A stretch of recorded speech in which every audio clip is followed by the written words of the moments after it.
એ સમય આવી ગયો છે જ્યાં આપણી વચ્ચે ઉપસ્થિત તમામ પ્રતિભાશાળી કલાકારો ગુજરાતી સાહિત્યના શબ્દોને પોતાના ભાવસભર અવાજ, અભિવ્યક્તિ અને કલ્પનાત્મક જીવંત બનાવશે. તો શરૂ થઈ રહી છે વાચિકમની પ્રવાસ યાત્રા. આપ સૌને એકવાર આવકારું છું. એકવાર જોરદાર તાળીઓ થઈ જાય ધરમપુર માટે. અહીંયા જુઓ, અહીંયા લખ્યું છે ધરમપુર નગરપાલિકા સંચાલિત શ્રીમંત મહારાણા શ્રી નારણ દેવજી લાઇબ્રેરી અને સાહિત્ય પ્રભાત. ખરેખર એમને સલામ એટલા માટે છે કારણ કે ગુજરાતી ભાષા, સાહિત્ય, કવિતા, ગઝલ અને આપણી ગળથુથી સાથે આપણે વળગી રહીએ એને માટેનું ઉત્તમ કામ આ બધા ભેગા થઈને મળે છે. એમને જોરદાર તાળીઓથી વધાવી લો.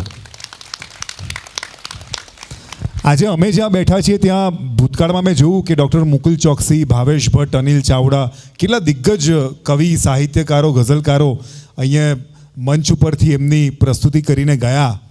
અને અમે વાચિકમના તો ઘણા બધા શોઝ કર્યા છે.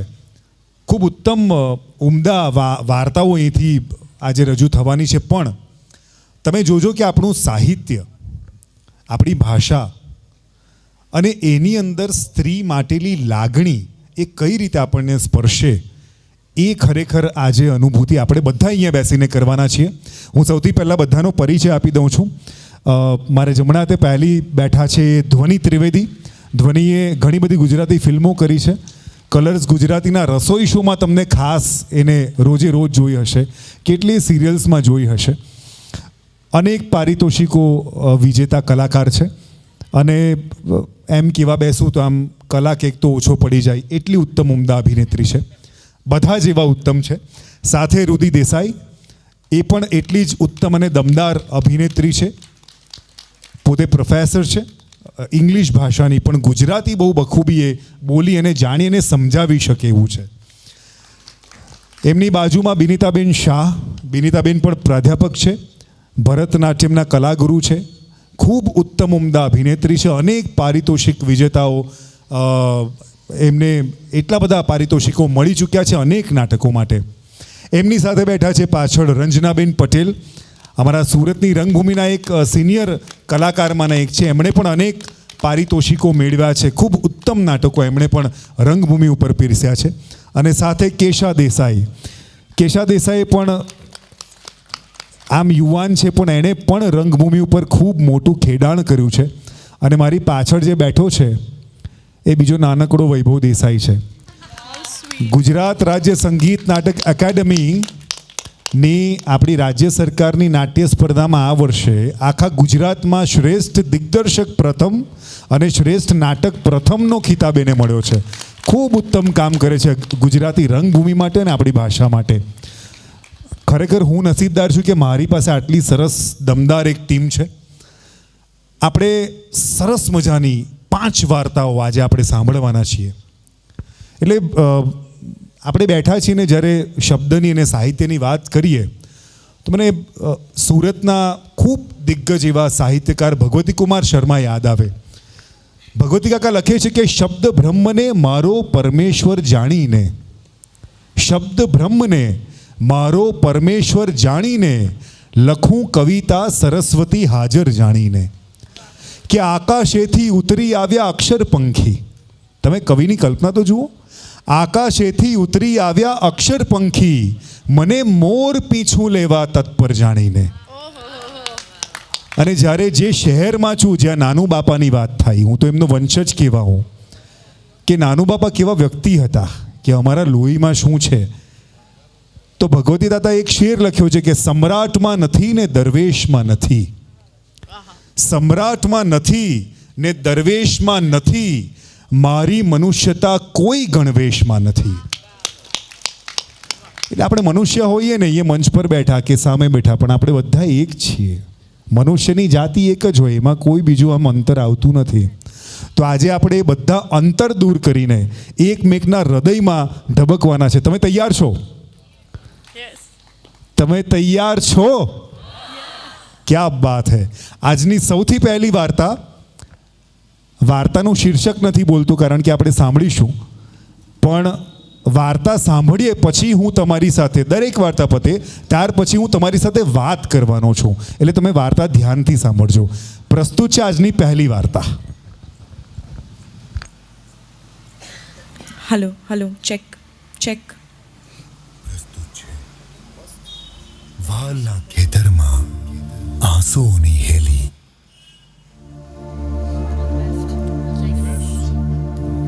પ્રસ્તુત છે વાલના ખેતરમાં આંસુઓની હેલી. ડેલી.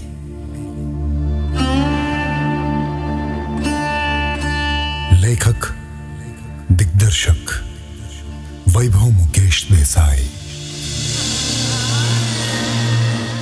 પાર્શ્વ સંગીત દર્શન ઝવેરી. વૈભવ મુકેશ દેસાઈ.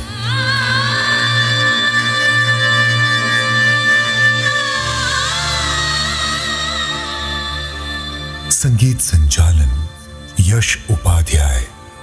વાચિકમ રુદિ દેસાઈ.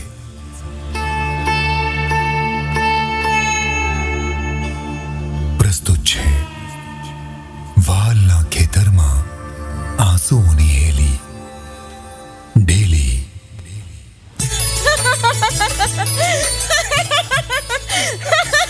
અરે બંગા, જો જો જો જો જો, પેલા રામુ કાકા એમની ગાયના વાછરડા એમનો આખો એ વરંડો ચાણથી શણગારી કાઢ્યો.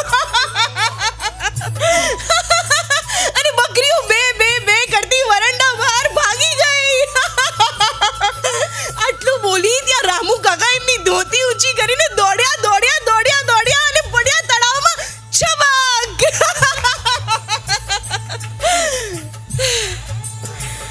કમાલ છે મારી ડેલીઓ.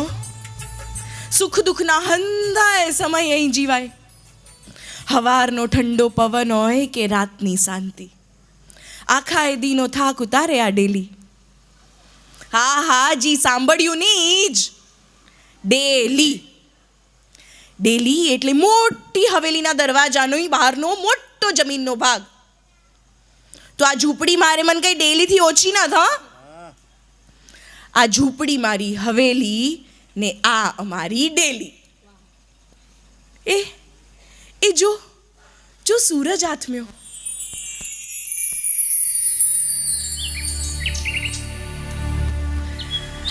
આ હાંજ કેટલી ઉદાસ હોય છે કા. પણ સાચું કહું ને તો નવી હવાર પડવાની આશાનું સમણું રોજે રોજ આપીને જાતી હોય છે. આ ડેલીએ રોજ હાંજે આથમતા અજવાસમાં મારા એમની રાહ જોવાની હવે જાણે આદત પડી ગઈ છે. મારા ઈ એટલે કોણ એમ? આ ડેલીએથી દૂર નજર કરીએ ને જે લીલુડા ખેતરની હરિયાળી દેખાય ને, એ લીલા રંગના ખેતરને પોતાની મહેનતથી, પોતાના પરસેવે રંગનારો, સિંચનારો મારો ધણી. રોજ મોડી હાંજે આ ડેલીએ ઊભી રહીને હું એ ખેતરડાને જોતી. રોજ મોડી હાંજે ઊભો રહીને મારો ધણી એ ખેતરડાને જોતો. ને ખેતર જેવડા મોટા સપનાઓ એની આંખોમાં સેવતો ને થાકીને હુઈ જતો. સરકારે ખેતરની જમીનમાં કાપ મૂકીને અડધો અડધ જમીન લઈ લીધી હતી. આ રાજકારણ એ જબરું છે. પૂર્વજોનો આશીર્વાદ સમી જમીન પર જાત મહેનત કરીને, ખેતી કરીને, રોટલો રડીને રોજ રાતે નાનકડી ઝૂંપડીમાં મોટા સપના જોવાનું સુખ છીનવી લે છે. આ બધું કઈ છાજતું નથી એમને. હાલો જવા દો.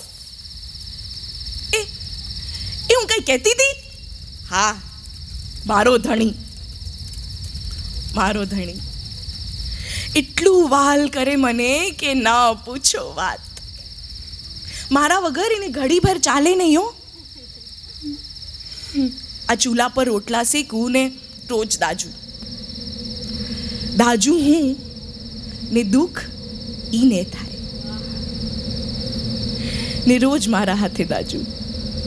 મને એટલા વાલથી દાજેલા પર પંપાડે કે દુનિયાની હંધી એ દવા એની હામું નકામી. પછી તો જાણી જોઈને દાજુ. અને મારો હાથીને ધરું. મારો ધણી એટલે હાચા સુખનો અર્થ. રાતના ડેલી બાર ખાટલે આખું આકાશ ઓઢીને અમે સૂઈએ. તારલાઓ જોઈ અંદરના ઉમળકાઓ ને સપનાઓ માંગી લઈએ. આ સપનાઓ જ આપણને રોજે રોજ જીવાડે છે, નહીતર ભીતરમાં જ્વાળામુખીઓ એવા છે કે ક્યારના હંધુએ બાળીને ભરખી ગયા હોત. એને માથે હાથ ફેરવું ને તો બચારાનો આખા દીનો થાક આમ જરા વારમાં ઉતરી જાય. એક રાત મને ચિંત્યા કરતો કે આપણા ખેતરની અડધો અડધ જમીન કપાતમાં ચાલી ગઈ છે. કોઈક વચેટિયાઓને કારણે અહીંથી રસ્તાઓ અને પુલ બાંધવાની તજવીજમાં છે. ન કરે નારાયણને મને કંઈક થઈ ગયું તો તું એકલી અમારા બાપ દાદાનું ખેતર કોઈના હાથે જવા ન દેતી. ને મેં ઝટ એમના મોઢે હાથ દાબ્યો ને કહ્યું, મરે તમારા દુશ્મન આ ઉપરવાળો છે, માવડી છે, હંધુ એ ઠીક કરી દેશે. તમારે નિરાંતે હુઈ જાઓ. એ સૂઈ ગયો ને હું પડખું ફરીને આખી રાત જાગી.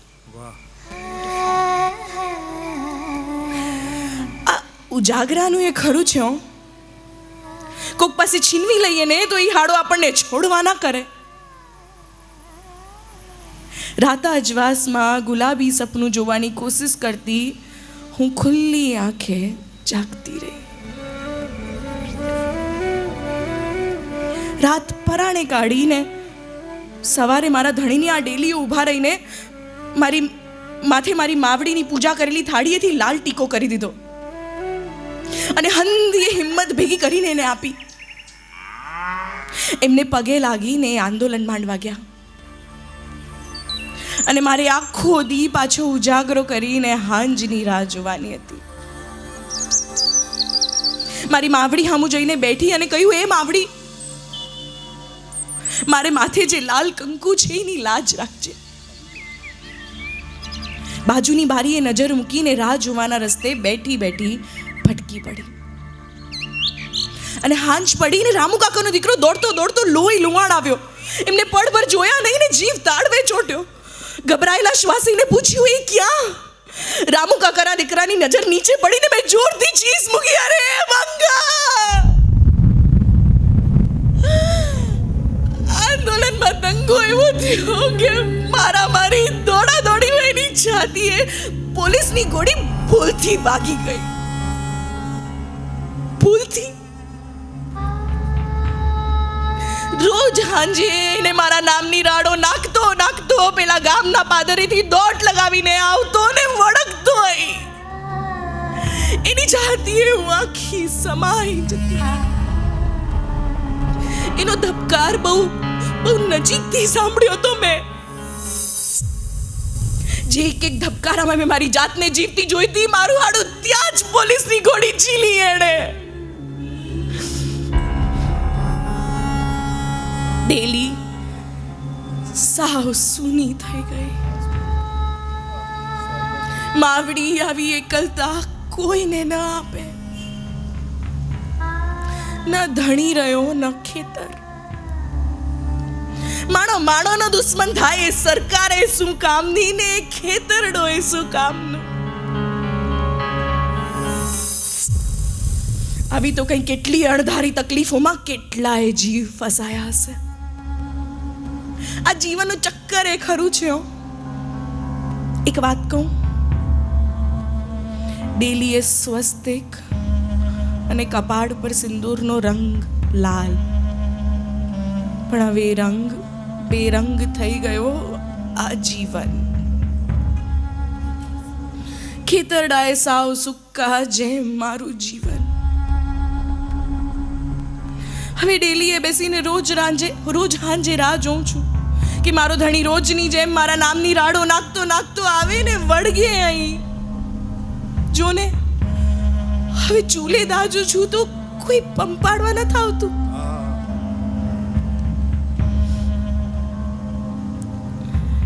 ડેલીએ ઊભી રાહ જોઉં છું તો એ દૂર દૂર સુધી દેખાતો નથી. રાતે આ ડેલીની બહાર ખાટલો નાખીને એની રાહ જોઈને થાકું તો એમ થાય કે આવીને મારે માથે હાથ ફેરવે તો એની રાહ જોવાનો મારો થાક ઉતરે. પણ જોને ઈ આવતું જ નથી. થાક લાગે છે રે બંગા તારી રાહ જોઈને. ડેલી એટલે રાહ જોવું. થાક છેક પાદરની પેલે પાર જ્યાં નજર ન પહોંચે ત્યાં સુધીનો થાક. રે બંગા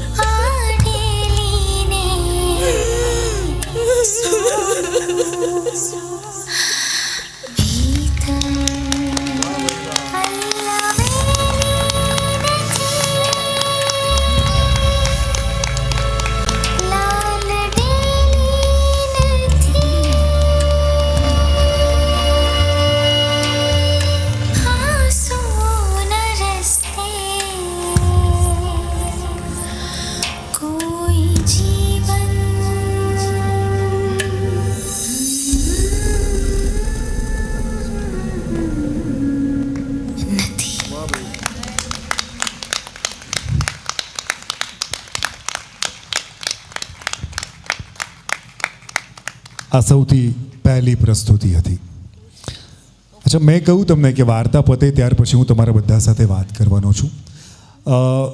તમારામાંથી કોઈએ પણ દાખલા તરીકે આ વાર્તા સાંભળી તો તમારી અંદર તમને કેવી લાગણી થઈ એ અમારે જાણવી છે, એ આપણે બધાએ જાણવી છે. આ વાર્તા સાંભળ્યા પછી કોઈએ પોતાની લાગણી શેર કરવી છે? કોઈ છે અહીંયા? કોઈ નહીં? ઓડિયન્સમાં લાઈટ થશે? અઘરું છે, કંઈ નહીં. અચ્છા, તમે શરમાવો છો ખરા? આમ તમને શરમ લાગે ખરી કે આમ ઊભા થઈને કેવી રીતે આપણે વાત કરવા જઈ શકીએ? આ વાર્તા ગમી? કેવી લાગી? સરસ લાગી? એટલે તમે ટોળામાં બેસીને જવાબ તો આપો જ છો. એટલે હવે કહીશ કે ધરમપુર માટે તારી પાડો તો તમે 100% પાડશો. વાહ, હૃદયસ્પર્શી. બિલકુલ. આજની બધી જ વાર્તાઓ એવી સિલેક્ટ કરી છે જે ખાસ નારીલક્ષી હોય અને સ્ત્રીત્વના ઊંડાણને આપણે સમજી શકીએ, આપણે અનુભવી શકીએ. હું વધારે વિક્ષેપ ન પાડતા આજની બીજી વાર્તાની પ્રસ્તુતિ રજૂ કરું છું. એ પણ હું કહીશ નહીં કઈ વાર્તા છે, આપણે સાંભળીએ આજની બીજી વાર્તા. લેખિકા ધીરુબેન પટેલ. વાચિકમ દિગ્દર્શન વૈભવ મુકેશ દેસાઈ. સંગીત સંચાલન યશ ઉપાધ્યાય. વાચિકમ ધ્વનિ ત્રિવેદી, બિનિતા શાહ અને વૈભવ મુકેશ દેસાઈ. પ્રસ્તુત છે ગોદડી.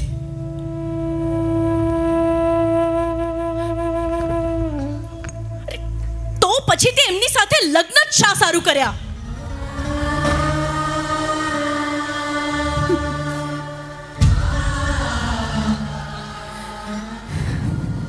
મારા નસીબમાં એવું જ લખાયું હશે. આમ કહીને કમલા ઉદાસ ભાવે ગોદડીમાં ટાંકા મારવા લાગી. એની ફિક્કી પાતળી આંગળીઓએ જાડી સોયનો ભાર માંડ માંડ ઉચકતી હતી. છતાં ટીભા એક પછી એક બરાબર ચાલી આવતા હતા, બરાબર કમલાના શ્વાસની જેમ. કોને ખબર કે કમલા એ શ્વાસ ક્યારે છોડશે? ક્યારે કમલાનું સદાય થાકેલું ને કરમાયેલું લાગતું વદન મૃત્યુની શીળી ચાદર ઓઢીને શાંત અને ગૌરવપૂર્ણ બની જશે? કદાચ વર્ષો લાગશે, કદાચ. ઓચિંતી પોતાના મનના વિચારોથી શરમાઈને લાજુ કંઈક વધારે પડતા મોટા અને ચીડિયા અવાજે પૂછવા લાગી, તું દવા બરાબર લે છે કે નહીં? હા, જાણે છે ને જાણે છે ને કે હવે અહીં તને યાદ કરીને દવા આપવા વાળું નથી રહ્યું કોઈ. તારે તારી મેળે તારી તબિયતની કાળજી ન કરવી જોઈએ. કારણ વગરની મને ચિંતા કરાવવાથી તને શો ફાયદો થવાનો છે? કમલા જરાવાર આંગળીઓને સ્થિર થવા દઈને બહુ ધીરેથી બોલી. ના, ફાયદો તો કશો જ નથી. પણ લાજુ, હું દવા રોજ લઉં છું. તો તું આવી ફિક્કી કેમ છે? ફિક્કી અને પાતળી, બધા હાડકા દેખાય છે હવે તો. હું તને ચોખ્ખે ચોખ્ખું કહી દઉં છું કે આખો દાડો તારી પાછળ દોડાદોડ કરવાની ફુરસદ નથી મને. હવેથી નહીં કેવડાવું. હો, એટલે પથારીમાં પડી પડી સડીને મરી જઈશ એમ જ ને? માં આમ રીસાવાની કશી જરૂર નથી. ચાલ, ઊંચું જો, મારી સામે જો. બોલ, મારા સિવાય કોઈ તારી સામે નજર નાખવા નવરું છે? ના.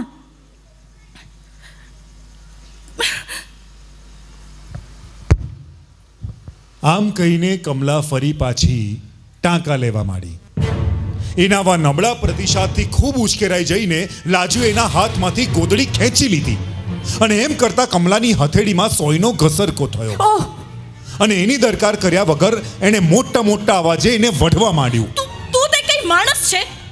તને કોઈ વાતની કશી અસર જ નથી થતી. રાત દિવસ મહેનત કરીને મરી જાય છે અને લોકો તારા પૈસા ઉપાડી જાય છે, જ્યારે બે અક્ષર બોલવાની હિંમત નથી તારામાં. તને તો ભગવાન પણ ન જીવાડી શકે. લાજુના ગુસ્સાથી લાલચોળ થઈ ગયેલા ચહેરા સામે જોઈને કમલા સહેજ હસી અને બોલી, અત્યાર લગી તો એણે જ જીવાડી છે. ધૂળ! આ તે કઈ જિંદગી છે?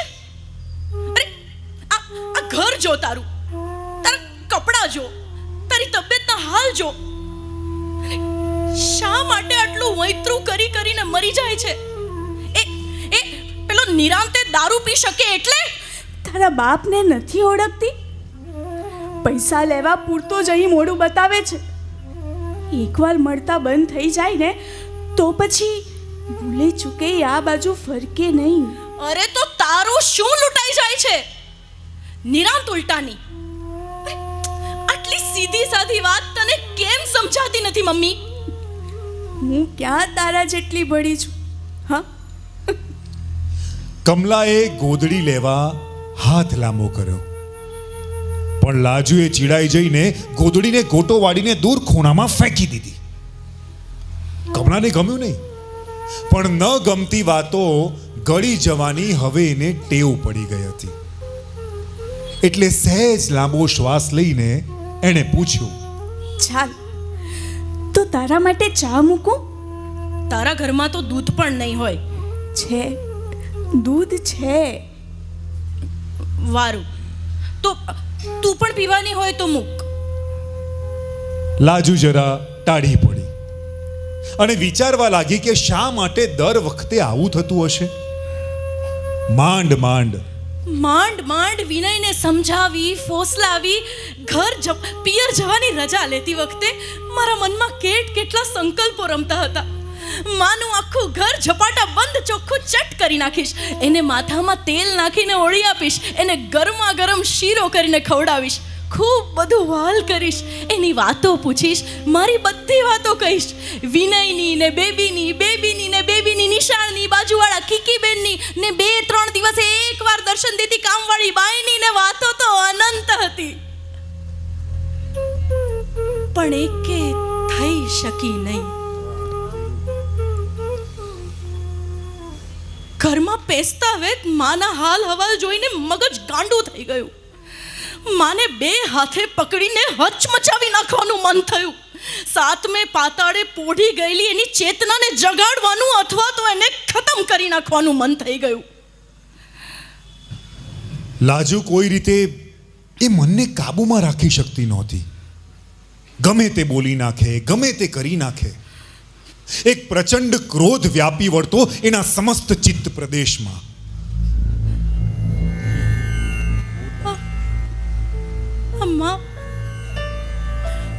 માં શા માટે આટલી નમાલી છે? શા માટે આટલો બધો અન્યાય સહન કરે છે? શા માટે કદી 5 મિનિટ ફક્ત પોતાના માટે નથી જીવતી? શા માટે એણે આવા સ્વાર્થી અને દુરાચારી માણસ સાથે લગ્ન કર્યા? અને શા માટે એણે મને જન્મ આપ્યો? પણ હું પોતે પણ તો સાવ નકામી જ તો. મા માટે કંઈ કરી શકતી નહોતી. થોડી મીઠાઈ લાવતી, એકાદું કપડું લાવતી, થોડા ઘણા પૈસા આપી જતી, પણ તેથી શું? માં તો બિચારી એમને એમ જીવ્યા કરતી, એકલી અને ઉદાસ. આખો દિવસ ગોદડી સીવ્યા કરતી, સાંજે તુલસીને દીવો કરતી, સવારે પંખીને ચણ નાખતી. શી ખબર શા માટે? ચોક્કસ એ કંઈ ખાતી તો હશે જ, નહીંતર જીવે ક્યાંથી? ક્યારેક કંઈક બોલતી હશે કોઈની જોડે કે કેમ? જિંદગીનો ઉજાસ ક્યાંય દેખાતો નહોતો. અને વાત જ લાજુને સૌથી વધારે ખટકતી હતી. આમ ને આમ એક દિવસ જીવવાનું શરૂ કર્યા પહેલા જ મરી જશે, અને પછી તો કંઈ જ નહીં થઈ શકે, કશું જ નહીં. એને કેવી રીતે ત્યારે કહી શકાશે કે એણે જીવવું જોઈએ? આખો વખત માત્ર ગોદડી બનાવ્યા કરવી, અને એક માણસે કોઈ ક્ષણે એની સાથે લગ્ન કર્યા હતા એટલા માટે જ્યારે દારૂના નશામાં ચકચૂર થઈને આવે કે દારૂના વીરામાં ઘેલો થઈને આવે, ત્યારે એને ઘરમાંથી જે કંઈ પણ ઉઠાવી જવું હોય એ લઈ જવા દેવું એ જરાય વ્યાજબી નથી. એવું એણે હરગીઝ ન કરવું જોઈએ, ન થવા દેવું જોઈએ. લે ચા. કમલાના હાથમાંથી ચાનો પ્યાલો લેતા લાજુનું મન એકાએક શાંત થઈ ગયું. પ્યાલાની ભૂરા અને પીળા રંગની ફૂલની ડિઝાઇન એ નાની હતી ને ત્યારથી જ એને ખૂબ ગમતી. વિચારતી કે મોટી થયા પછી ગમે ત્યાંથી આવા ફૂલોને હું શોધી કાઢીશ, એનો ગજરો બનાવીને હાથે બાંધીશ, હાથ બનાવીને ગળે પહેરીશ. ફૂલો તો ક્યાં જડ્યા નહીં, ક્યાંય જડ્યા નહીં ફૂલો. એની સુગંધ કેવી હશે એ નહીં જાણી શકાયું. માત્ર બાળપણ વીતી ગયું. એક દિવસ વિનયનો હાથ પકડીને આ ઘરમાંથી એ છૂટી ગઈ. પણ માં જીવે છે ત્યાં લગી ઘર એને વળગેલું તો રહેવાનું જ ને. આ ઘર જ છે જે વિનયની આંખમાં અને બેબીના સ્મિતમાં એને ડૂબી નથી જવા દેતું. વારે વારે ખૂંચે છે, ખટકે છે, ભારેખમ પાષાણ બનીને ગળે લટકે છે. ચાનો ઘૂંટડો ભરતા પહેલા જ એનાથી ફરીથી દામ ડેવાઈ ગયો. રાકેશના શા ખબર? કશા જ નહીં. એને શી પડી હોય મા બાપની? બાપ તો ઠીક, પણ માની એ તે તોય તને યાદ છે ને? હંમેશા તું જ એને સોડમાં ઘાલતી. છોકરો હતો ને તારો. આ ચા ઠંડી થઈ જશે. બંને જણા મૂંગા ચા પીવા માંડ્યા. એટલે કમલાને થયું, લાજુ ખરેખર તો બહુ ભલી અને લાગણીશીલ, પણ એની જીભ કાતરની જેમ ચાલે. તે પાછી લુહારની કોડમાં તપાવેલી ગરમા ગરમ કાતર. ક્યારેક થાય છે કે લાજુ ન આવે ને તો સારું, પણ બીજું છે ઈ કોણ? થોડી વાર પછી લાજુ ઉઠીને ચાના પ્યાલા રકાબી ધોઈ આવી. ભૂરા અને પીળા ફૂલ ફરી એકવાર મન ભરીને એણે જોઈ લીધા. મનમાં એક ગ્લાની જાગી. આટલા વર્ષમાં ક્યારેય આવા સાચા ફૂલ તો જોયા જ નહીં. પછી જરા કોમળ ભાવે એ માને કહેવા લાગી. માં, હું તને જે કંઈ કહું છું ને એ તારા સારા માટે. જાણું છું. તારે છે ને છેક આવું ન કરવું જોઈએ. તારી તબિયતની થોડી દરકાર રાખવી જોઈએ. રાખીશ ને આ લે પૈસા. શું કરવા? મારી પાસે છે. ભલે રહ્યા, કામ લાગશે. કદાચ આવતે મહિને હું નહીં આવું. કેમ? કશે બહારગામ જવાનું છે? ના, પણ આવા લત્તામાં આવું ને એ વિનયને બહુ ગમતું નથી. તું નહીં આવતી. વિનયને ન ગમે ને એ ન કરવાનું. હું મજામાં છું. મારી ફિકર નહીં કરવાની. કેમ? બીજું છે કોઈ કરવા વાળું? ના. બસ તો પછી હું છે ને મારી મેળે બનશે ત્યારે આવી જ જઈશ. પણ રાહ ન જોતી. નહીં જોઉં. લાજુ ઘરમાંથી નીકળી પણ મોંએથી બોલી નહીં શકી. માં તું જીવજે, ગમે એમ કરીને જીવજે, મારે માટે અને તારા માટે પણ. આ વિચારો એણે મનમાં કર્યા પણ એ બોલી નહીં શકી. માત્ર હાથ ઊંચો કરીને એ ચાલી ગઈ. એના ગયાથી જાણે રાહત પામીને કમલાએ ઊંડો શ્વાસ લીધો અને પછી ખૂણામાં પડેલી ગોદડી ઉચકીને એમાં ભરાઈ ગયેલી સોય શોધવા માંડી.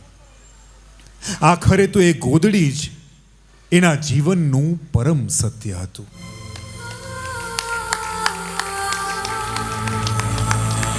ગોદડી.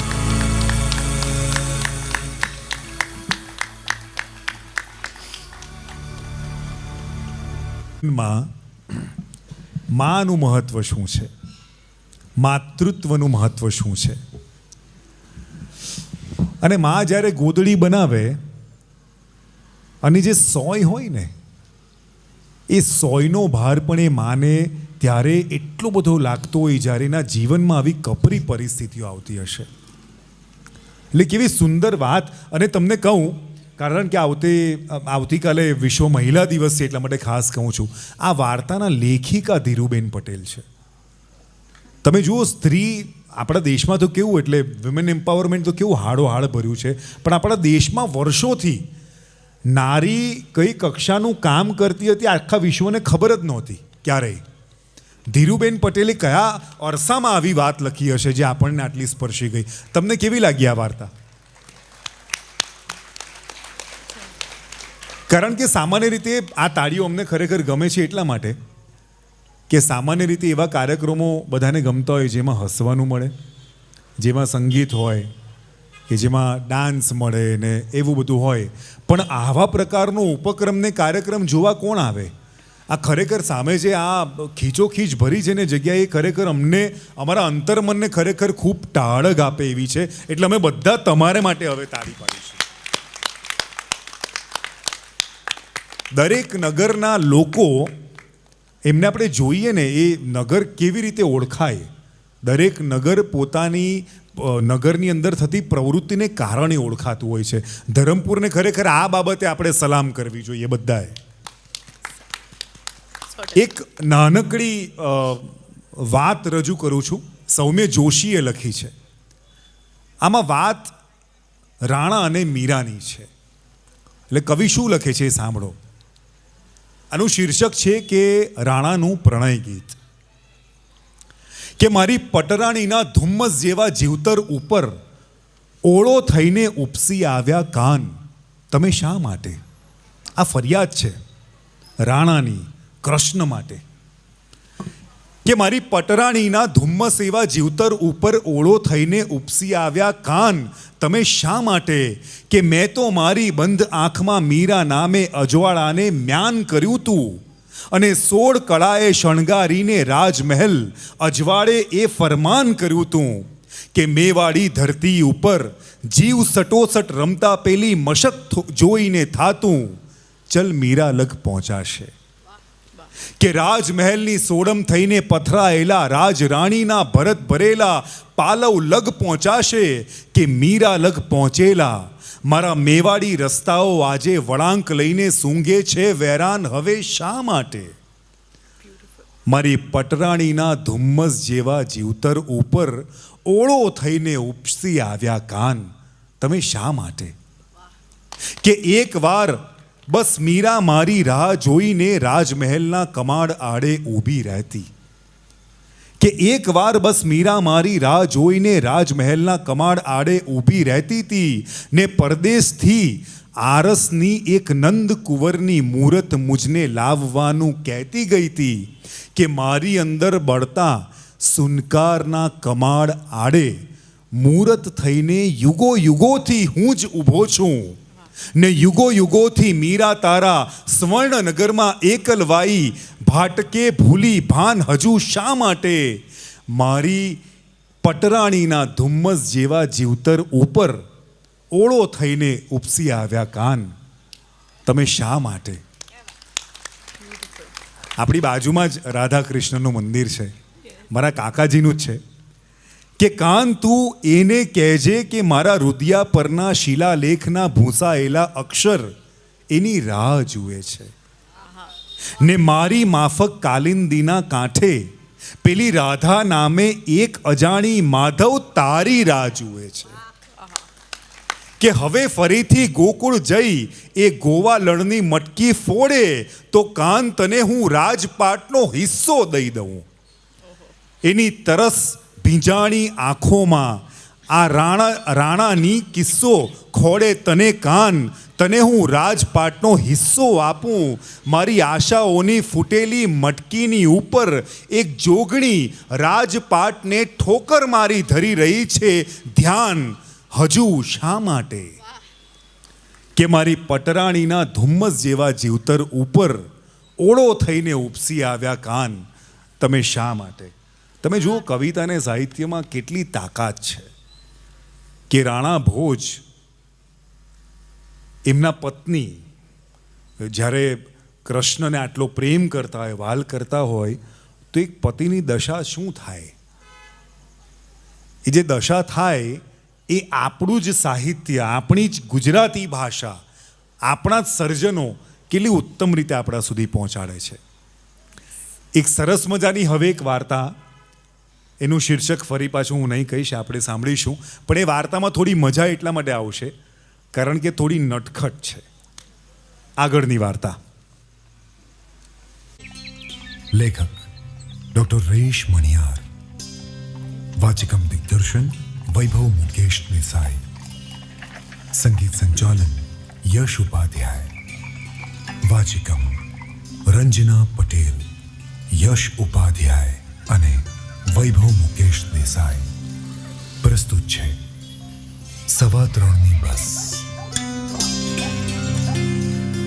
2010ની સાલમાં હું એગ્રીકલ્ચર કન્સલ્ટન્ટનું કામ કરતો હતો. એ પછી તો મેં 2 ધંધા બદલ્યા, પણ તે અરસામાં મારે કામ અર્થે વારંવાર કચ્છ જવાનું થતું. બપોરના 1:15 વાગ્યાનો સમય હતો અને કચ્છની ધમધોકતી ગરમીમાં મોરબીથી ભુજ તરફ જતા હાઈવે પર ભુજ જતી બસની હું રાહ જોઈ રહ્યો હતો. હાઈવે મુજાપર ગામથી 3 કિલોમીટર દૂર હતો. મુજાપર ગામના મારા ક્લાયન્ટનો દીકરો મને હાઈવે પર ઉતારી ગયો. પારેખ સાહેબ, બસ આવે ત્યાં સુધી બેસું? આવો એણે વિવેક કર્યો અને મેં એને વિવેકપૂર્વક ના પાડી દીધી. એટલા માટે કારણ કે ક્લાયન્ટ સાથે કામ પતી ગયા પછી મને બેસી રહેવાની બિનજરૂરી નિકટતા બંધાય એવું લાગતું. તમે ક્યાંના, કઈ જ્ઞાતિના, આને ઓળખો કે આવી બે મતલબ વાતો કરીને લોકો સંબંધ વધારે છે. અને મોટા ભાગના ક્લાયન્ટ્સ આનો ગેરલાભ ઉઠાવે છે. આવી વ્યર્થ નિકટતાના જોરે ક્યાંક તો બીજી વાર પેમેન્ટ ઓછું આવે અને ક્યાં તો કસમયે ફોન કરીને ફોન પર જ આપણી મફતની સલાહ લઈ લે છે ને. એટલે આમે મને એકલા રહેવાનું ગમે એટલે આવી બધી લપ હું ટાળું છું. ઉપર ધમધોકતો સૂર્ય, ડામરના લીસ્સા કાળા હાઈવેની બંને બાજુ રેતી મિશ્રિત જમીન હતી. થોડે દૂર આશરે 200 મીટરના અંતર પર એક હાઈવે હોય એવું કળાતું. ખબર નહીં, કદાચ ફેક્ટરી પણ હોય. એ સિવાય આખો વિસ્તાર સાવ નિર્જન હતો. સુરતથી રાતની સ્લીપર બસમાં બેસીને સવારે જ અહીંયા આવ્યો. મુજાપર પાટિયા હું ઉતરી ગયો અને પછી મુજાપર ગામ ગયો. ત્યાંના ક્લાયન્ટ્સનું કામ પતાવીને હવે ભુજના ક્લાયન્ટ્સ પાસે મારે જવાનું હતું. અહીંથી બસમાં 2 કલાક થાય. ભીડભાડ ભરેલી એસટીમાં બેસવાને બદલે મુંબઈ કે સુરતથી સ્લીપર બસ જે આવે એ રોકીને એમાં ભુજ જાઉં તો જરા ઘેરાતી આંખને ઊંઘ મળી જાય. કાયમી મુસાફરી હોય તો બસમાં આપણે આરામ કરી જ લેતા હોઈએ. એટલે સુરતથી રાતે નીકળતી બસ તો વહેલી સવારે મુંબઈથી આવે, પણ બસ બપોરે 2:45 વાગે આવતી. 25 મિનિટ આ નિર્જન વિસ્તારમાં મારે રાહ જોવાની હતી. હવે આવા પાટિયા પર વાહનની રાહ જોવા સામાન્ય રીતે એકાદ છાપરું હોય, કોઈ મરી ગયેલાની યાદમાં એકાદ 2 બાકડા હોય, પણ અહીં કાંઈ નહોતું. 2 વૃક્ષો દેખાતા હતા, વગર ખાતર પાણીએ ઉગી નીકળેલા ઘટાદાર વૃક્ષો. આમ તો વૃક્ષ નીચે હું કદી બેસું નહીં. શું છે, નીચે પેલું પંખીઓની ચરક પડેલી હોય ને એટલા માટે. અને પાછું માથા ઉપર પેલા પાંદડા ખરીને પડપડ કર્યા કરે, કેવું લાગે નહીં? 25 મિનિટ તડકામાં ન ઊભા રહેવાયું એટલે ના છૂટકે મેં વૃક્ષ નીચે જઈને બેસવાનું નક્કી કર્યું. મને પહેલાં લાગ્યું કે હું અહીં એકલો બેઠો છું, પણ પહેલેથી જ વૃક્ષની નીચે એક ઘરડા બહેન બેઠેલા દેખાયા. ને એટલે 55ના ઉંમરના હોય ને તો ગામડાના લોકો 60ના દેખાય. આ વાત સાચી છે? આ વાત સાચી છે? માની લઈએ કે સાચી હશે. પણ મને આવતો જોઈને મારા બેસવાની જગ્યા એ બેને કરી, પણ હું એમને પસાર કરીને બીજા વૃક્ષની નીચે બેસી ગયો. બેસવા લાયક જગ્યા નહોતી એટલે થડ પર જઈને ધીરેથી હું ઊભો રહી ગયો. બાજુના વૃક્ષની નીચે એક જૂની સિમેન્ટની પાઇપ પડી હતી, જેના એક છેડે પેલી સ્ત્રી બેઠી.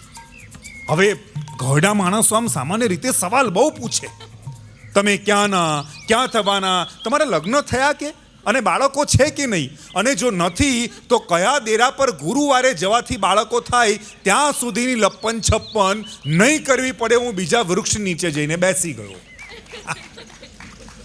2 જ મિનિટમાં બીજા એક ભાઈએ મારી નજીક આવીને મને સવાલ પૂછ્યો, એ ભાઈ બસ ક્યારે આવશે? લો, આવા સવાલથી એણે વાત શરૂ કરી. હવે વાત આગળ વધારવા માંડે ને એટલે એણે એવું કહ્યું, મારું નામ અંકુર પારેખ છે. બોલો. હું રટ રહું છું, પણ આ વતની વાસદાનો છું. હવે આવી ફાલતુ વાતો મારે એની સાથે નહોતી કરવી ને એટલે હું બાજુના વૃક્ષ નીચે પ્રમાણમાં પેલી આના કરતા શાંત દેખાતી સ્ત્રીની બાજુમાં જઈને બેઠો. 3 મિનિટ સુધી એ સ્ત્રીએ કોઈ વાત કરી નહીં. એટલે મને મારા સફળ નિર્ણય પર માન થયું. હવે બસ સમયસર આવે તો માત્ર 22 મિનિટ મારે પસાર કરવાની હતી. ત્યાં પેલો બીજો કચકચ્યો મુસાફર જેને હું છોડીને આવી રહ્યો હતો ને એ જરા દુભાયેલો હતો. બસની રાહ જોવાનું છોડીને છકડામાં બેસીને સીધો ઉપડી ગયો. 2-3 મિનિટ નિશબ્દ વીતી ગયા. સ્ત્રીએ કોઈ વાત માંડી નહીં. મોટા ભાગની યુવાન સ્ત્રીઓ અજાણ્યા પુરુષોની સાથે વાત કરવાનું ટાળે, પણ આ તો ઘરડી સ્ત્રી હતી. બોલો, એ વાત ન કરે એ મને જરા અજુગતું લાગ્યું. 15 મિનિટ રહીને મેં સમય જોયો, 3:43. હવે 2-4 મિનિટ જ મારે પસાર કરવાની હતી. સમય પસાર કરવો ને એ જ જીવન છે. આપણે બધા સમય પસાર કરીએ છીએ એ જ આપણા જીવનનો મૂળ ઉદ્દેશ્ય. અને પાછું કેવું છે ખબર છે, આ સમય પસાર કરીએ ને એ આપણે એને મસ્ત મોટું નામ આપી દીધું છે કરિયર. હવે એવું કાંઈ હોતું હશે? આપણે કમાલના માણસો છીએ. હવે ફરી પાછું મેં વિચાર કર્યો કે હવે બસ આવે તો સારું. એમ વિચારીને હું હાઈવે પર લાંબી નજરે તાકી રહ્યો. હાઈવે વળાંક લેતો હોય એટલે દૂરથી આવતું વાહન દેખાય ને એ પહેલાં એનો અવાજ સંભળાય. કોઈ વાહનનો અવાજ સંભળાયો. હું ઊભો થઈને જાઉં એ પહેલા પેલી સ્ત્રી બોલી ઉઠી. એટલે મેં કહ્યું તમે તમારો માઇક ચાલુ કરો.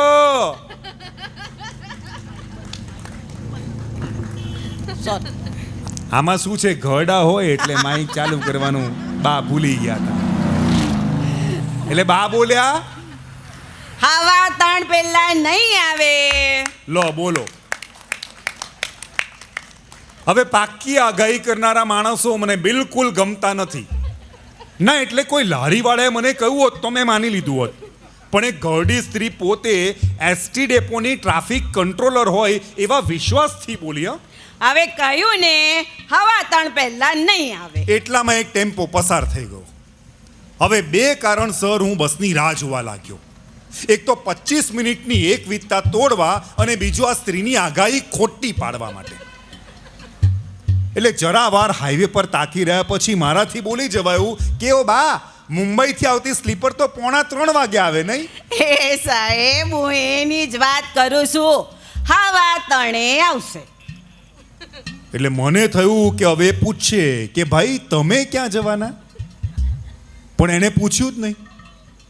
એક છાબડીમાં એમની પાસે કોઈ સામાન નહોતો છાબડી સિવાય. એટલે મેં જોયું કે આમે ભુજથી આગળ જતી બસ જાય નહીં તો પછી મારે પૂછવાની જરૂર શું હતી કે બેન તમે ક્યાં જવાના, આ છાબડી શું કામ ને શું બધું.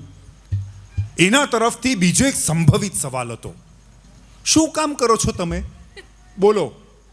એ બેને એ સવાલ પણ મને નહીં પૂછ્યો, પણ તોય મનોમન મેં મારો જવાબ વિચાર્યો. આ સવાલ મારે માટે સૌથી મુશ્કેલ હતો. એટલા બધા સવાલોનો જવાબ વિચારતા મેં સમય પસાર કર્યો. અને પછી એ બેને આખરે નહીં પૂછેલા સવાલનો આવો લાંબો જવાબ મેં વિચાર્યો ને તો હું કંટાળ્યો. પછી એ બેનને આરામથી નિરખવા લાગ્યો. નજર નીચી હતી પણ બેનના કાન સરવા હતા. દૂરથી વાહનનો અવાજ, એનો ઘરઘરાટી જેવો અવાજ સંભળાયો અને હું ઊભો થવા લાગ્યો અને સ્ત્રી બોલી, ટ્રક છે, ટ્રક.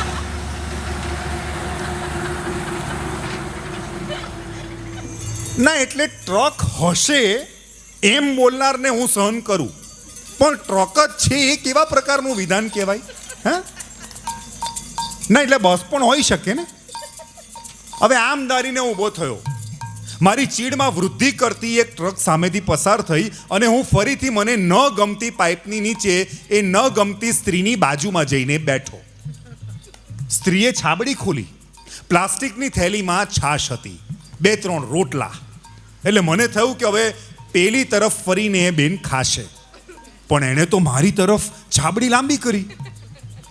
હવે આવી આછા બોલી સ્ત્રી સાથે વાત કરવાનો મને વાંધો નહોતો, પણ 38 વર્ષના જીવનમાં કોઈના ટિફિન કે ભાતામાંથી ખાવાનો મને પ્રસંગ આવ્યો નહોતો. એટલે મેં મોં ફેરવીને કહ્યું, તમે ખાઓ. એ મારે તો 11 છે. ઓ તારીની. ના એટલે 11 છે તો પછી રોટલો ને છાશ કોના માટે લાવ્યા? મારા ન પૂછાયેલા સવાલનો જવાબ આપતા એ ફરી પાછા બોલ્યા, અરે સાહેબ, આ બસમાં છે ને મુંબઈથી મારો દીકરો આવે છે. આ છે ને એને હાટું લાવીશું. મને ભૂખ નથી, હું જમીને આવ્યો છું. રોટલાની આડશમાં 1-2 સુખડીના ટુકડા હતા. એમાંથી એણે ધર્યો. રોટલો નહોતો ખાવો એટલે સુખડીનો મેં એક ટુકડો લઈને ખાધો. સુખડી નામ આ મને ગમતું નહોતું. ખબર છે કેમ? સુખડીમાં સુખ શબ્દ આવે ને એટલે. આ સુખ મારાથી જોજોનો દૂર જ રહેવું છે હર હંમેશ, એટલા માટે. પણ સુખડીનો સ્વાદ મને બહુ ભાવતો એટલે મેં ટુકડો લીધો. પછી એ બેને મને પૂછ્યું, ના મેં એમને પૂછ્યું, બેન નામ શું તમારા દીકરાનું? રોહિત. એ છે ને આ મુંબઈમાં ઓલું શેર બજારનું મોટું બિલ્ડિંગ છે ને 28 માળનું, એમાં વોચમેનનું કામ કરે છે, વોચમેનનું. હા, મને સમજ પડી કે બોમ્બે સ્ટોક એક્સચેન્જના બિલ્ડિંગમાં એમનો દીકરો સિક્યોરિટી ગાર્ડ હતો. હવે ભર બપોરના તડકામાં એની માં એને લેવા આવતી. મારી માં તો મને સ્કૂલે લેવા આવે ને તોય હું ચીડાઈ જતો. ખબર છે કેમ? મારી માના દેખાવને લઈને છે ને સ્કૂલના બીજા છોકરાઓ મને ચીડવતા, એટલા માટે આવો મને ડર લાગતો. એટલે મને થયું કે આ સ્ત્રી કોઈ વાહન તો લાવી જ નથી, પછી લેવા આવવાનો શું મતલબ? બંને જણા છકડામાં જ બેસીને મૂજા પર જશે ને. એટલે મેં પૂછ્યું કે દીકરાની વહુ લેવા નહીં આવી? અરે સાહેબ, હજુ એના લગ્ન ક્યાં થયા છે? આ તો હજુ 22 વર્ષનો છે. ના એટલે 55-60 વર્ષની લાગતી સ્ત્રી ને 22 વર્ષનો દીકરો હોય કે પછી પૌત્ર હોય, આ બંને શક્યતાઓ મને સાચી લાગતી નહીં હતી. સાહેબ, હા, એના બાપા છે ને એને હવા વરનો મૂકીને ગુજરી ગયા હતા. મારો એકનો એક દીકરો છે હો. પણ સાહેબ, આ વરે તો છે ને એને સોડી બતાવીશ છે એમ. અને આવતે વરે એને પરણાવીને મુંબઈ મોકલીશ. હા. વાહ. ના એટલે સાસુ કે દાદી બનવાના ઓરતાથી એમના લાલ કેવા ગાલ લાલ ચોળ થઈ જાય, જો ગુલાબી ગુલાબી. હે, હું મારી ગણતરીમાં થાપ ખાઈ રહ્યો હતો. પડો જણોને પડતી મૂકીને બસની રાહ જોવા લાગ્યો. બસની રાહ જોવી પડી. માણસની રાહ જોવાય? મારા ધંધામાં હું સમયનો પાક્કો હતો. બધે સમયસર પહોંચું. કોઈ મારા માટે રાહ જુએ કે હું કોઈના માટે રાહ જોઉં ને એ મને બિલકુલ ગમે નહીં. એટલે કોઈ મને મળવા આવવાનું હોય ને તો એને કહું કે ઓ ભાઈ, મારી સાથે તું તારી ઘડિયાળનો સમય મેળવી લે. એટલે શું છે કે બંનેનો સમય એક સરખો હોય ને તો સમયનો વ્યય જરા ઓછો થાય. આવો મારો સ્વભાવ. ઘણી વાર સુધી રાહ જોયા પછી મને ઘરઘરાટી સંભળાઈ. હવે ઊભા થવાને બદલે મેં સ્ત્રીની સામે જોયું અને એ બોલી, ટેમ્પો ટેમ્પો છે. અને જરા વાર પછી ટેમ્પો પસાર થઈ ગયો. એટલે મારાથી મને ફરી એમને સવાલ પૂછાઈ ગયો કે તમારો દીકરો દર મહિને આવે છે અહીંયા? હે? સ્ત્રી આ હાઈવેની એના પરથી પસાર થતા વાહનોના અવાજની અનુભવી હતી, એટલું તો મેં ધાર્યું. એ અહીં નિયમિત આવતી હશે. પણ મુંબઈ નોકરી કરતો દીકરો કંઈ વારે ઘડીએ અઠવાડિયે તો આવે નહીં ને? ના સાહેબ, હા. આ 1 વર્ષ પહેલા તો નોકરીએ લાગ્યો છે. અરે આજે પહેલી વાર આવે છે, પહેલી વાર. આમ જ આપણી ધારણાઓ ખોટી પડતી હોય છે. એટલે હું ધારણા બાંધવા માંગતો જ નહોતો. પણ વાત કરી ખુલાસો મેળવવાની કુટેવ પણ મારામાં જ હતી. ધારણા બાંધવાની કુટેવ મારામાં ન વિકસી હતી. એટલે શું છે, ખેતરમાં નીંદણ ઉગે ને તેમ મારા મનમાં એ ઘણા બધા ધારણાઓના વંટોળો ઉગતા. આજકાલ યાંત્રિક દાતાડું બનાવવાનું પણ હું વિચારી રહ્યો છું. 11 ઉપવાસ હોવા છતાં આ સ્ત્રી રોટલા, છાશ ને સુખડીનું ભાથું કોના માટે લાવી એ ખ્યાલ મને આવી ગયો. પણ 3 કિલોમીટર દૂર ગામ હોય, છકડામાં ઘરે પહોંચતા 7-8 મિનિટ થવાની હોય તો પછી ભાથું લાવવાની શું જરૂર? મારો સવાલ વાંચી લીધો હોય એમ એ સ્ત્રી બોલી, અરે સાહેબ, આ મુઝાફર સુધીની છે ને પાક્કી સડક છે. હા. એ પૂરી થાય ને પછી સીમમાં પગ દંડી પર ચાલતા ચાલતા 1.5 માઇલ થાય. અને તાણ મારું ઘર આવે.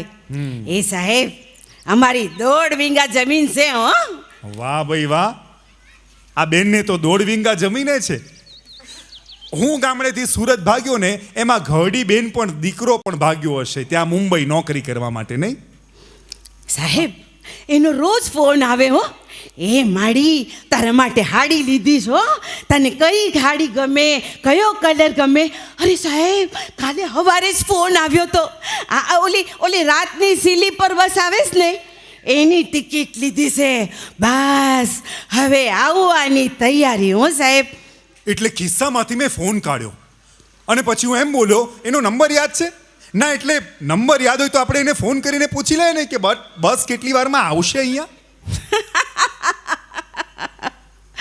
અરે સાહેબ એમ કરીએ ને તો રાહ જોવાની મજા મરી જાય ને.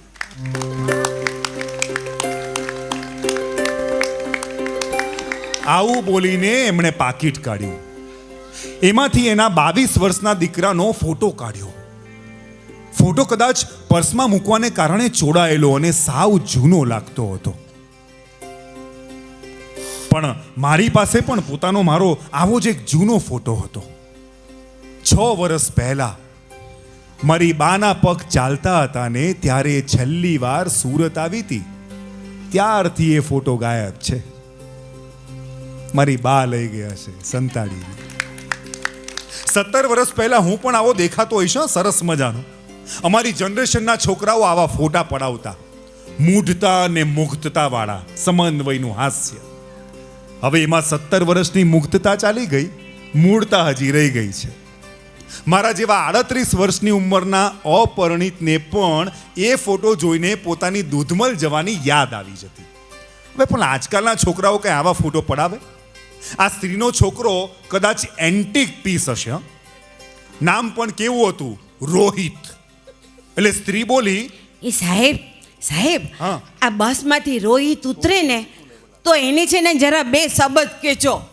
આ પોતાની 1.5 વીઘા જમીન હોય તો આ દીકરાએ માને છોડીને મુંબઈ વૈતરું કરવા સીધ જાવું.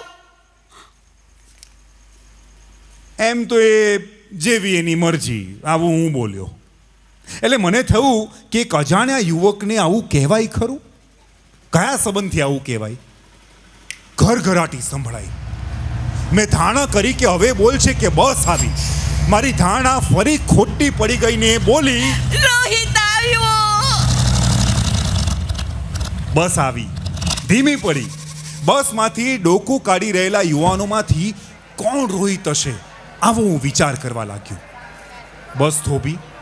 એક 75 વર્ષના કાકા સાથે 10 વર્ષની એક દીકરી ઉતરી. એક યુવાન દરવાજા પાસે આવ્યો. મેં ધારી લીધું કે આ જ રોહિત હોઈ શકે, પણ એના હાથમાં સામાન નહોતો. મેં ના પાડી. સામાન નહોતો એટલે પછી મને થયું કે રોહિત હશે તો ક્યાં? એ છોકરો મારી સામે આવેલો. પછી એણે પૂછ્યું કે અહીંયા ક્યાંક મિનરલ વોટર મળશે? મેં કહ્યું ના ભાઈ, એટલે મને ખબર નથી. એ સીટ પર જઈને બેસી ગયો. પછી કોઈ ઉતરતું દેખાયું નહીં. કંડક્ટર મને જોઈને બોલ્યો, એ ભાઈ ઊભા શું છો? આવવું હોય તો ચડી જાઓ ને. એટલે મેં કહ્યું કે બધાને ઉતરી જવા દો ને. એટલે કંડક્ટર હસ્યો. આ મુજાપુર વાળા તો ઉતરી ગયા છે, આ તમે કહો તો આ ભુજ વાળાને પણ આઈજ ઉતારી દઉં. એટલે હું બસમાં ચડી ગયો, પણ મારી આંખો રોહિતને શોધતી હતી. કંડક્ટરે બેલ માર્યો. રોહિતની રાહ જોવામાં બેબાકડી થયેલી પેલી સ્ત્રી નીચે રાહ જોવાને બદલે બસમાં ચડી ગઈ. એની આંખો રોહિતને શોધતી હતી. રોહિત કાલે એનો ફોન હતો, આજ બસમાં આવવાનો હતો મારો રોહિત. એટલે કંડક્ટર ત્યાંથી બોલ્યો, એ ડાઈના પેટની ઉતરે છે કે મારું લાત? હું વિસ્ફારિત આંખે સ્ત્રીને જોતો રહ્યો. કંડક્ટર એને હડસેલો માર્યો, ઉતારીને બસની નીચે પાડી અને બારીમાંથી ડોકું કાઢીને હું એ સ્ત્રીને જોતો રહ્યો. બસે વળાંક લીધો અને એ સ્ત્રી દેખાતી બંધ થઈ ગઈ. કંડક્ટરે પૂછ્યું, ભુજ જવું છે? અહીં 17 નંબર પર બેસો. હા પણ પેલા બેન? કોણ? ઓલી ગાંડી? આ શેખરભાઈ છે ને તમારી બાજુમાં બેઠા છે, એ તમને હંધી એ વાત કહે છે. શેખરભાઈ કોઈ નિયમિત મુસાફર હશે.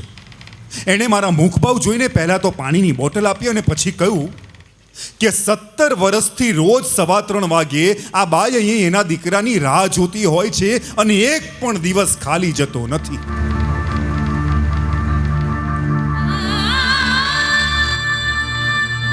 મેં ધારણા બાંધીને પૂછ્યું કે એનો કોઈ દીકરો છે જ નહીં, એને માત્ર ભ્રમણા છે. મારી ધારણા ફરી ખોટી પડી. 17 વર્ષ પહેલા 1993માં મુંબઈમાં બોમ્બ બ્લાસ્ટ થયો હતો. એમાં પહેલો સ્ટોક એક્સચેન્જના બિલ્ડિંગમાં થયો હતો બોમ્બ બ્લાસ્ટ. એમાં આનો દીકરો રોહિત વોચમેન હતો. એ દિવસે રાતની બસમાં એ ગામ આવવાનો હતો.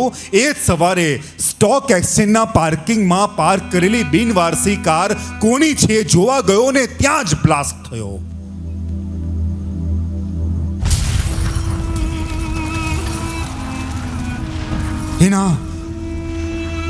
એના શરીરના એવા ચીથરા ઉડ્યા કે એનું શરીર પણ જોવા નહીં મળ્યું. એટલે શેખરભાઈ બોલ્યા કે થોડા દિવસ તો આ વિધવાને આઘાત લાગશે એમ વિચારીને કોઈએ સાચી વાત કરી નહીં.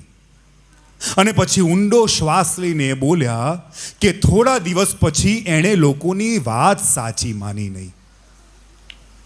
અને એ દિવસથી રોજ ભાથું લઈને દીકરાને લેવા આવે છે. શેખરભાઈએ કોઈ કવિ કે લેખકની જેમ વાત પૂરી કરી. આજની બસ દીકરાને ન લાવી એવી નિરાશા એને રાત સુધી સતાવશે. કાલનો સૂરજ એને માટે નવી ઠગારી આશા લઈને ઉગશે. ભુજ ઉતર્યો ત્યાં સુધી હું કશું બોલી નહીં શક્યો. હું 3:15ની બસમાંથી ઉતર્યો પણ 3:15ની બસ મારા મનમાંથી ક્યારેય નહીં ઉતરી શકી. બીજા દિવસે હું સુરત જતો ને ત્યારે ભાઈનો ફોન આવ્યો કે બા બીમાર છે, સીધો ગામ આવજે. બા આ વખતે ગામતરે ઉપડી ગઈ.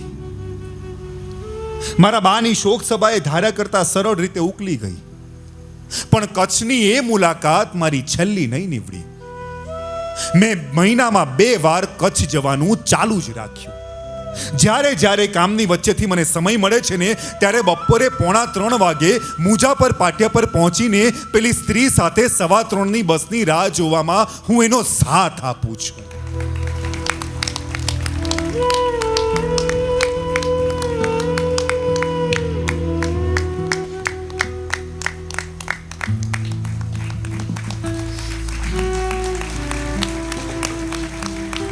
સવા 3ની બસ.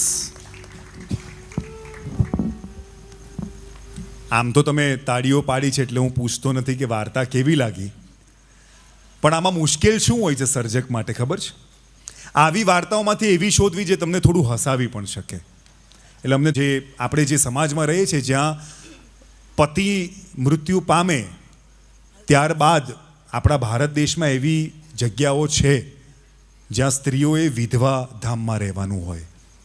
એમ આપણે ત્યાં એ છે નહીં એવી ઘટનાઓ, પણ જ્યાં એ થતું હશે ત્યાં એ એક એવી છોકરી જે નાની ઉંમરે વિધવા થઈ છે અને એણે આવા વિધવા ધામમાં રહેવા જવું પડે તો કેવી દયનીય પરિસ્થિતિ થાય છે બે સહેલી વચ્ચેની, એ વાત હવેની વાર્તામાં છે. આપણે સાંભળીશું લોહીની સગાઈ.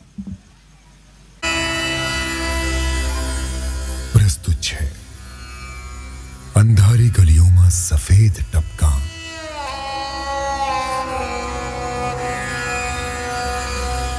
लेखिका डॉक्टर हिमांशी शैलत, वाचिकम दिग्दर्शन वैभव मुकेश देसाई.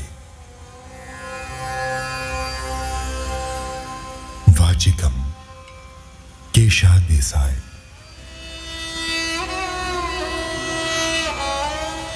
प्रस्तुत है अंधारी गलियों में सफेद टपका.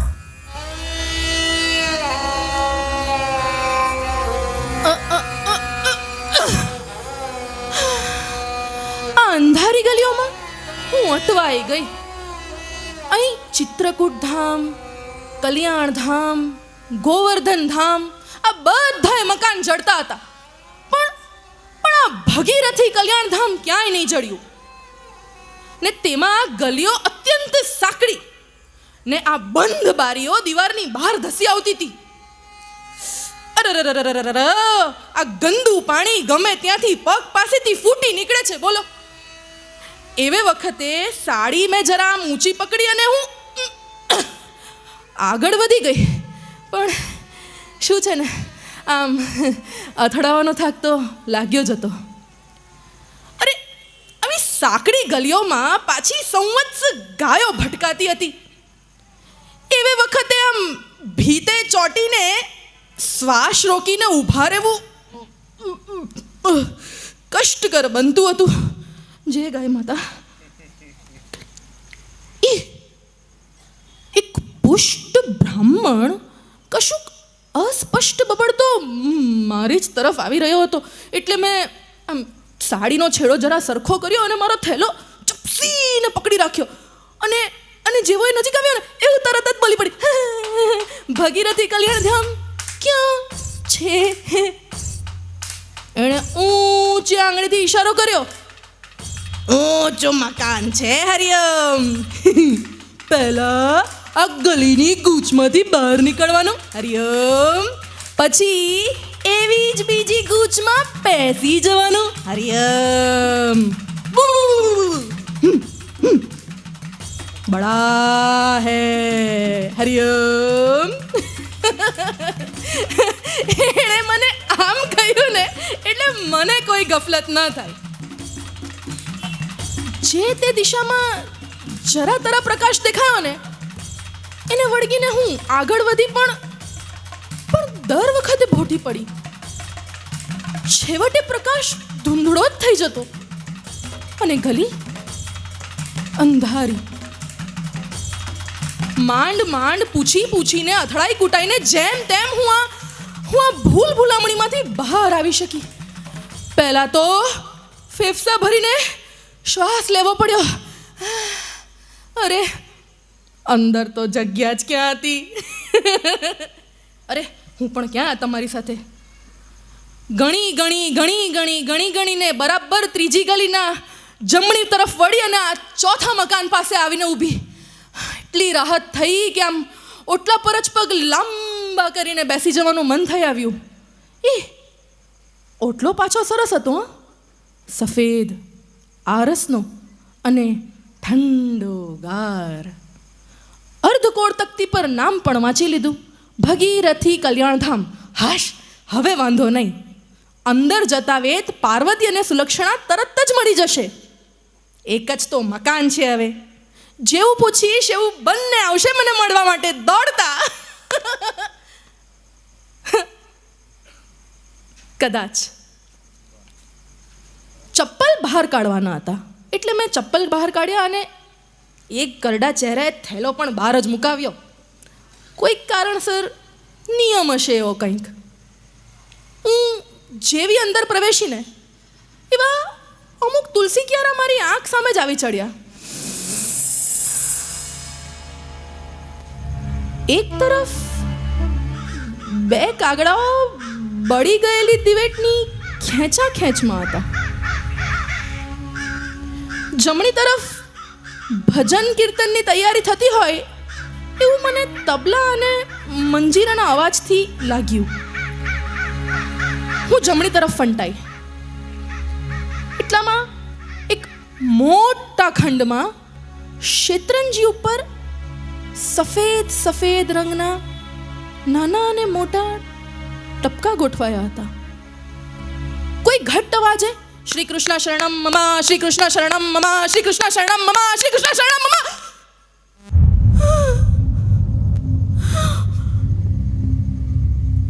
તાળીઓનો અવાજ કાનમાં મુઠમારની જેમ વાગ્યો મને અને બધું જ સંભળાતું બંધ થઈ ગયું. અને આવામાં પાર્વતી અને સુલક્ષણા વિશે કોને પૂછવું એની પણ કંઈ ખબર નહીં પડી. મને ખૂબ તરસ લાગી હતી એટલે મેં પાછળ જઈને રસોડું શોધી કાઢ્યું અને ત્યાં પ્રવેશતા જોયું કે મોટા તપેલાઓ પાસે સફેદ આકારો કડછી તપેતા ફેરવતા હતા. મેં પાણી માંગી લીધું અને પી લીધું અને સાથે પાર્વતી અને સુલક્ષણા વિશે પણ પૂછી લીધું. कौन? वो जिसका मरा दंगे में मरा था. આવું એકે બીજીને કીધું એટલે કોઈક તો ઓળખતું હતું પાર્વતી અને સુલક્ષણાને. आइए. આવું એણે મને કહ્યું અને મને એક ઓરડામાં પ્રવેશવા માટે કહ્યું.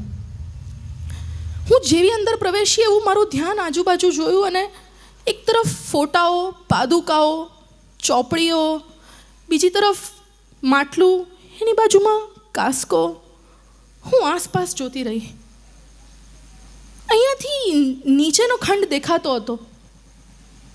થોડી વાર પછી જમીન પરથી સફેદ વાદળ ઉપર ઉઠ્યું અને પછી થોડો ફફડાટ.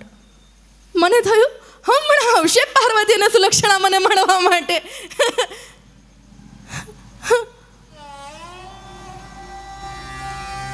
બંને આવ્યા ધીમે ધીમે. શરીર સાવ નંખાઈ ગયેલા લાગ્યા અને આંખો સાવ કોરી પડી ગયેલી.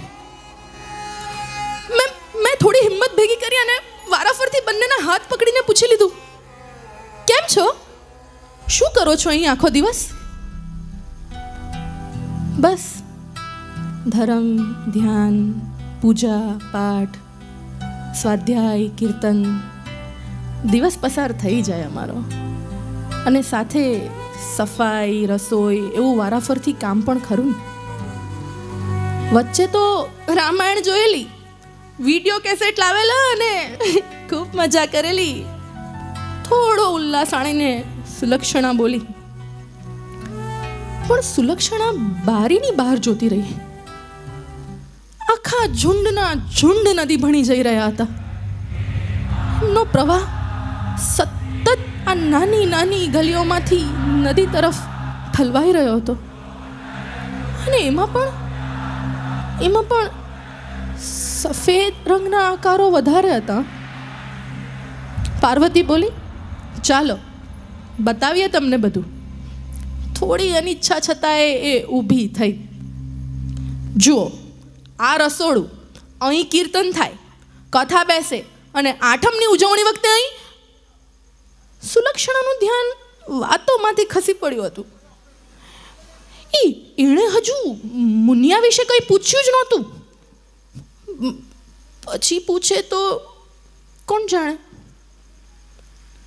પાછળ સરસ ખુલ્લી મોટી જગ્યા હતી. પાર્વતી કહે, હવે બસ થોડા દિવસ હાટું, પછી તો અહીં 4 મજલાવાળું મકાન થાય. હજી તો 2000 નામ પેન્ડિંગ છે. આ વખતે જ નક્કી થયું છે મીટિંગમાં. પાર્વતી અંગ્રેજી શબ્દો લગભગ બરાબર બોલતી હતી. કદાચ વારંવાર સાંભળ્યા હશે એણે. મૈયા કહે છે, આ બધી નાની ઉંમરની છે, છડેછડી, આમ બચ્ચાવાળી ઓછી જ. એટલે ધર્મ ધ્યાનમાં જીવન પૂરું થાય ને એ સારું. આવતા જન્મે આવું દુઃખ તો ન ભોગવવું પડે ને.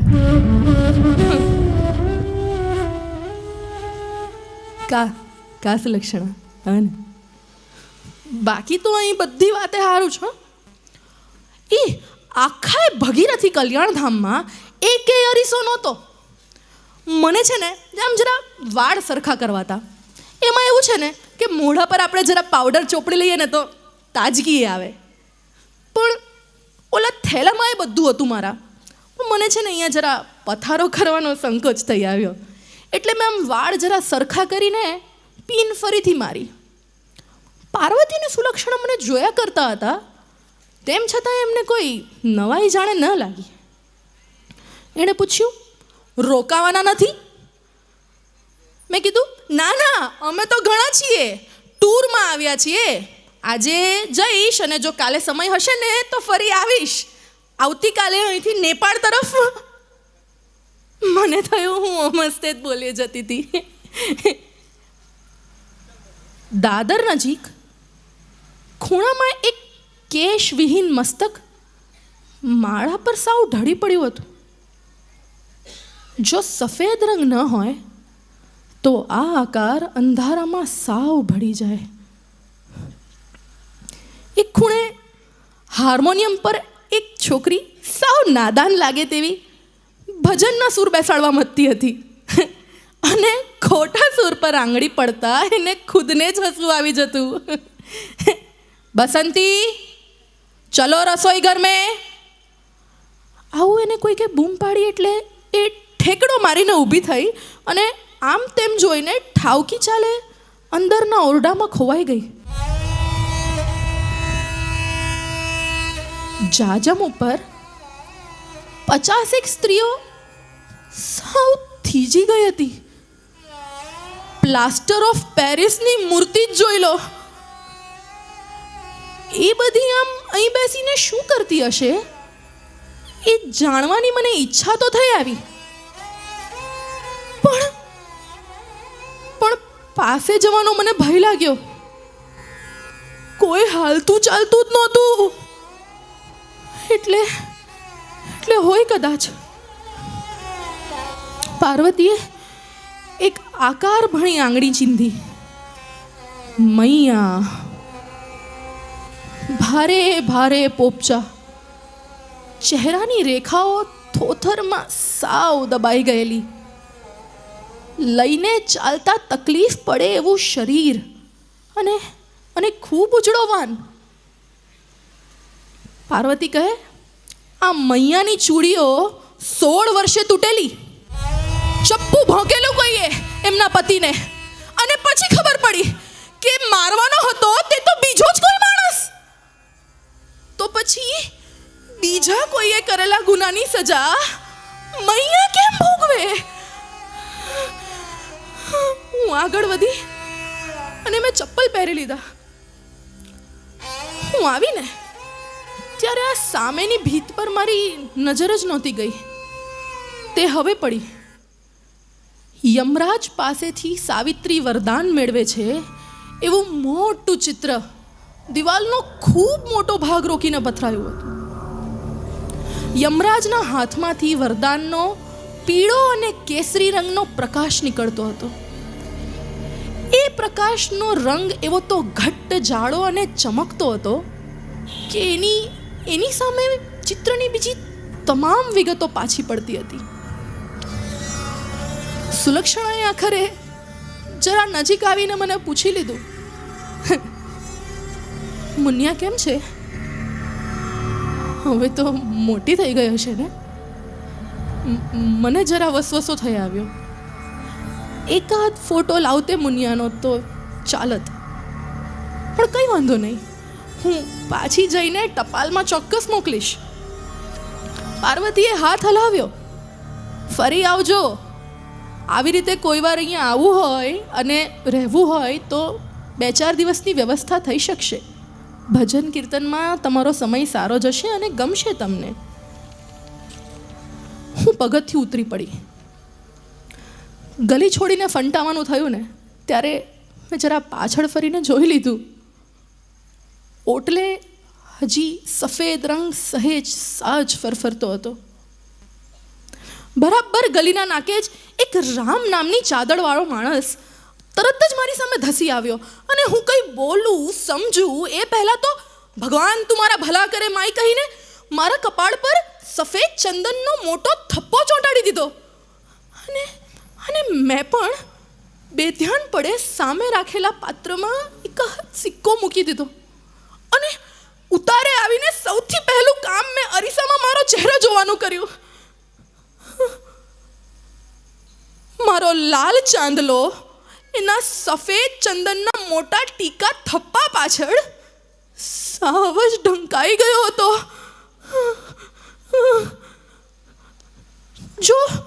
જો આ સફેદ રંગની યાત્રા અનંત છે તો મારા લાલ રંગની યાત્રા અનંત કેમ નહીં?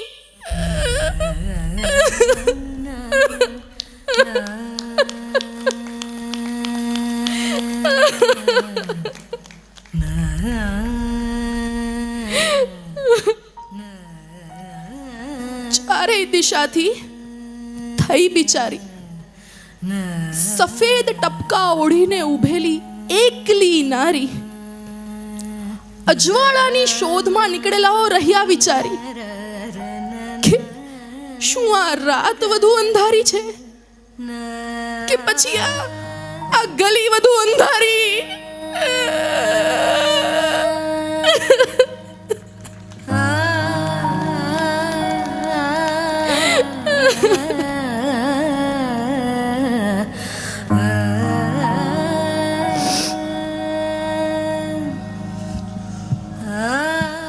અંધારી ગલીઓમાં સફેદ ટપકા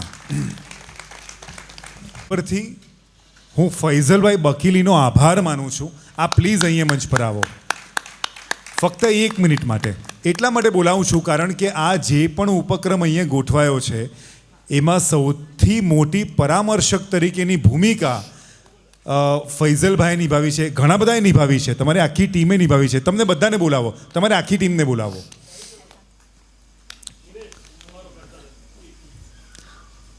કેટલા સાલસ માણસો છે, એ લોકોએ કામ કર્યું છે પણ એ લોકોએ તાળીઓ માટે અહીંયા આગળ નથી આવવું. પણ thank you so much to all of you. તમામ મહિલાઓ જેમણે ઘરે ઘરે જઈને કાર્ડ આપે છે એમના માટે પણ જોરદાર તાળીઓ થઈ જાય, કારણ કે દરેક આપનો ખરેખર બેન આવો પ્લીઝ કમ અ ફ્રન્ટ. ખરેખર થેન્ક યુ સો મચ, કારણ કે આટલું ઉત્તમ કામ તમે કરો છો ઘરે ઘરે જઈને, ખરેખર ખૂબ હિંમત અને દાદ માંગી લે. બિલકુલ. અને મજાની વાત એ છે કે આટલી બધી વાર્તાઓ તમારા સુધી આજે પહોંચી, કઈ રીતે કેવી પહોંચી એટલા માટે હું હજી આવ્યો નથી તમને પૂછવા માટે, પણ આવવાનો છું. એટલે તમે બેસી રહેજો, હજી તો 2 જબરદસ્ત વાર્તાઓ આપણે સાંભળવાના છીએ. આમાં સામાન્ય રીતે એવું કંઈ શો આગળ વધે ને તો ક્લાઇમેક્સ તરફ જઈએ ને ત્યારે વાર્તાઓ વધારે સચોટ અને અદ્ભુત બનતી હોય છે. એટલે એવી બંને વાર્તાઓ બાકી છે, એટલે કૃપયા ખુરશી કી પેટી આપ બાંધ કે રખિએગા. આટલી મોટી ટીમ હતી તો આપણે બધા આજે અહીંયા બેઠા છીએ. જુઓ, તાળીઓ થઈ જાય આ જબરદસ્ત આવી ઉત્તમ આવી ઉમદા ટીમ માટે. આટલું સરસ પરિસર, આ બધી જગ્યા આપણે કેવું સરસ મજાનું બેઠા છે. અહીંયા લાઇટ્સ, અહીંયા સ્ટેજ, આ કાર્પેટ, અદ્ભુત સાઉન્ડ, અદ્ભુત લાઇટ્સ. આખી ટીમને ખરેખર જેટલા અભિનંદન પાઠવીએ એટલા માટે ઓછા છે, કારણ કે સાહિત્યને આપણે ધરમપુરના એક ખૂણા સુધી પહોંચાડવાનું ઉત્તમ કામ આમણે કહ્યું છે. ડૉક્ટર મુકુલ ચોકસીએ ખૂબ સરસ લખ્યું છે કે આખા નગરની જલતી દિવાલોને કળ વળે. હવે અહીંયા નગર એટલે શરીર માનવું, કે આખા નગરની જલતી દિવાલોને કળ વળે કે ક્યારેક મોડી સાંજે 2 માણસ ગળે મળે. એ 2 માણસ તમે બધા છો. કે આખા નગરની ગમતી દિવાલોને કળ વળે કે ક્યારેક મોડી સાંજે 2 માણસ ગળે મળે. ને ફૈઝલભાઈ, ઈચ્છા વિશે મેં ગ્રંથ લખ્યો 1 વાક્યમાં. ગ્રંથ તો કેવડો મોટો હોય કે ઈચ્છા વિશે મેં ગ્રંથ લખ્યો 1 વાક્યમાં કે ઈચ્છાનું એવું છે કે ફળે યા ન પણ ફળે, ને એક જ રીતે ગુમાવેલું માણસ ફરી મળે. એક જ રીતે ગુમાવેલું માણસ ફરી મળે કે ઘડિયાળ ઊંધી ચાલવા માંડે જો આ પડે. ને છેલ્લો શેર છે કે વંઠી ગયેલો ગાંધીજીનો વાંદરો હવે. ફૈઝલભાઈ, કે વંઠી ગયેલો ગાંધીજીનો વાંદરો હવે બહેરો બન્યાનો ડોળ કરી સઘળું સાંભળે. અને અહીંયા ક્યાંક એવું સંભળાયું છે કે સાહિત્ય, વાર્તા, કવિતા, આજે આપણે પરસ્પર એકમેક સુધી પહોંચવાનો જે અવસર થયો છે એ કોઈ એક નગરના કોઈક એક વંઠેલા વાંદરાએ સાંભળ્યું અને આપણે બધા ભેગા થઈ ગયા એવું માની લઈએ. હવેની બીજી વાર્તા રજૂ કરીએ છીએ, ખૂબસૂરત, ઉત્તમ, ઉમદા, આપણા હૃદયના ખૂણાને ખરેખર ભીની કરી જાય એક એવી વાર્તા, લોહીની સગાઈ આપણે સાંભળીશું. Thank you. લોહીની સગાઈ. લેખક ઈશ્વર પેટલીકર. વાચિકમ દિગ્દર્શન વૈભવ મુકેશ દેસાઈ. વાચિકમ બિનીતા શાહ, ધ્વનિ ત્રિવેદી, કેશા દેસાઈ, યશ ઉપાધ્યાય, રુધિ દેસાઈ અને વૈભવ મુકેશ દેસાઈ પ્રસ્તુત છે લોહીની સગાઈ.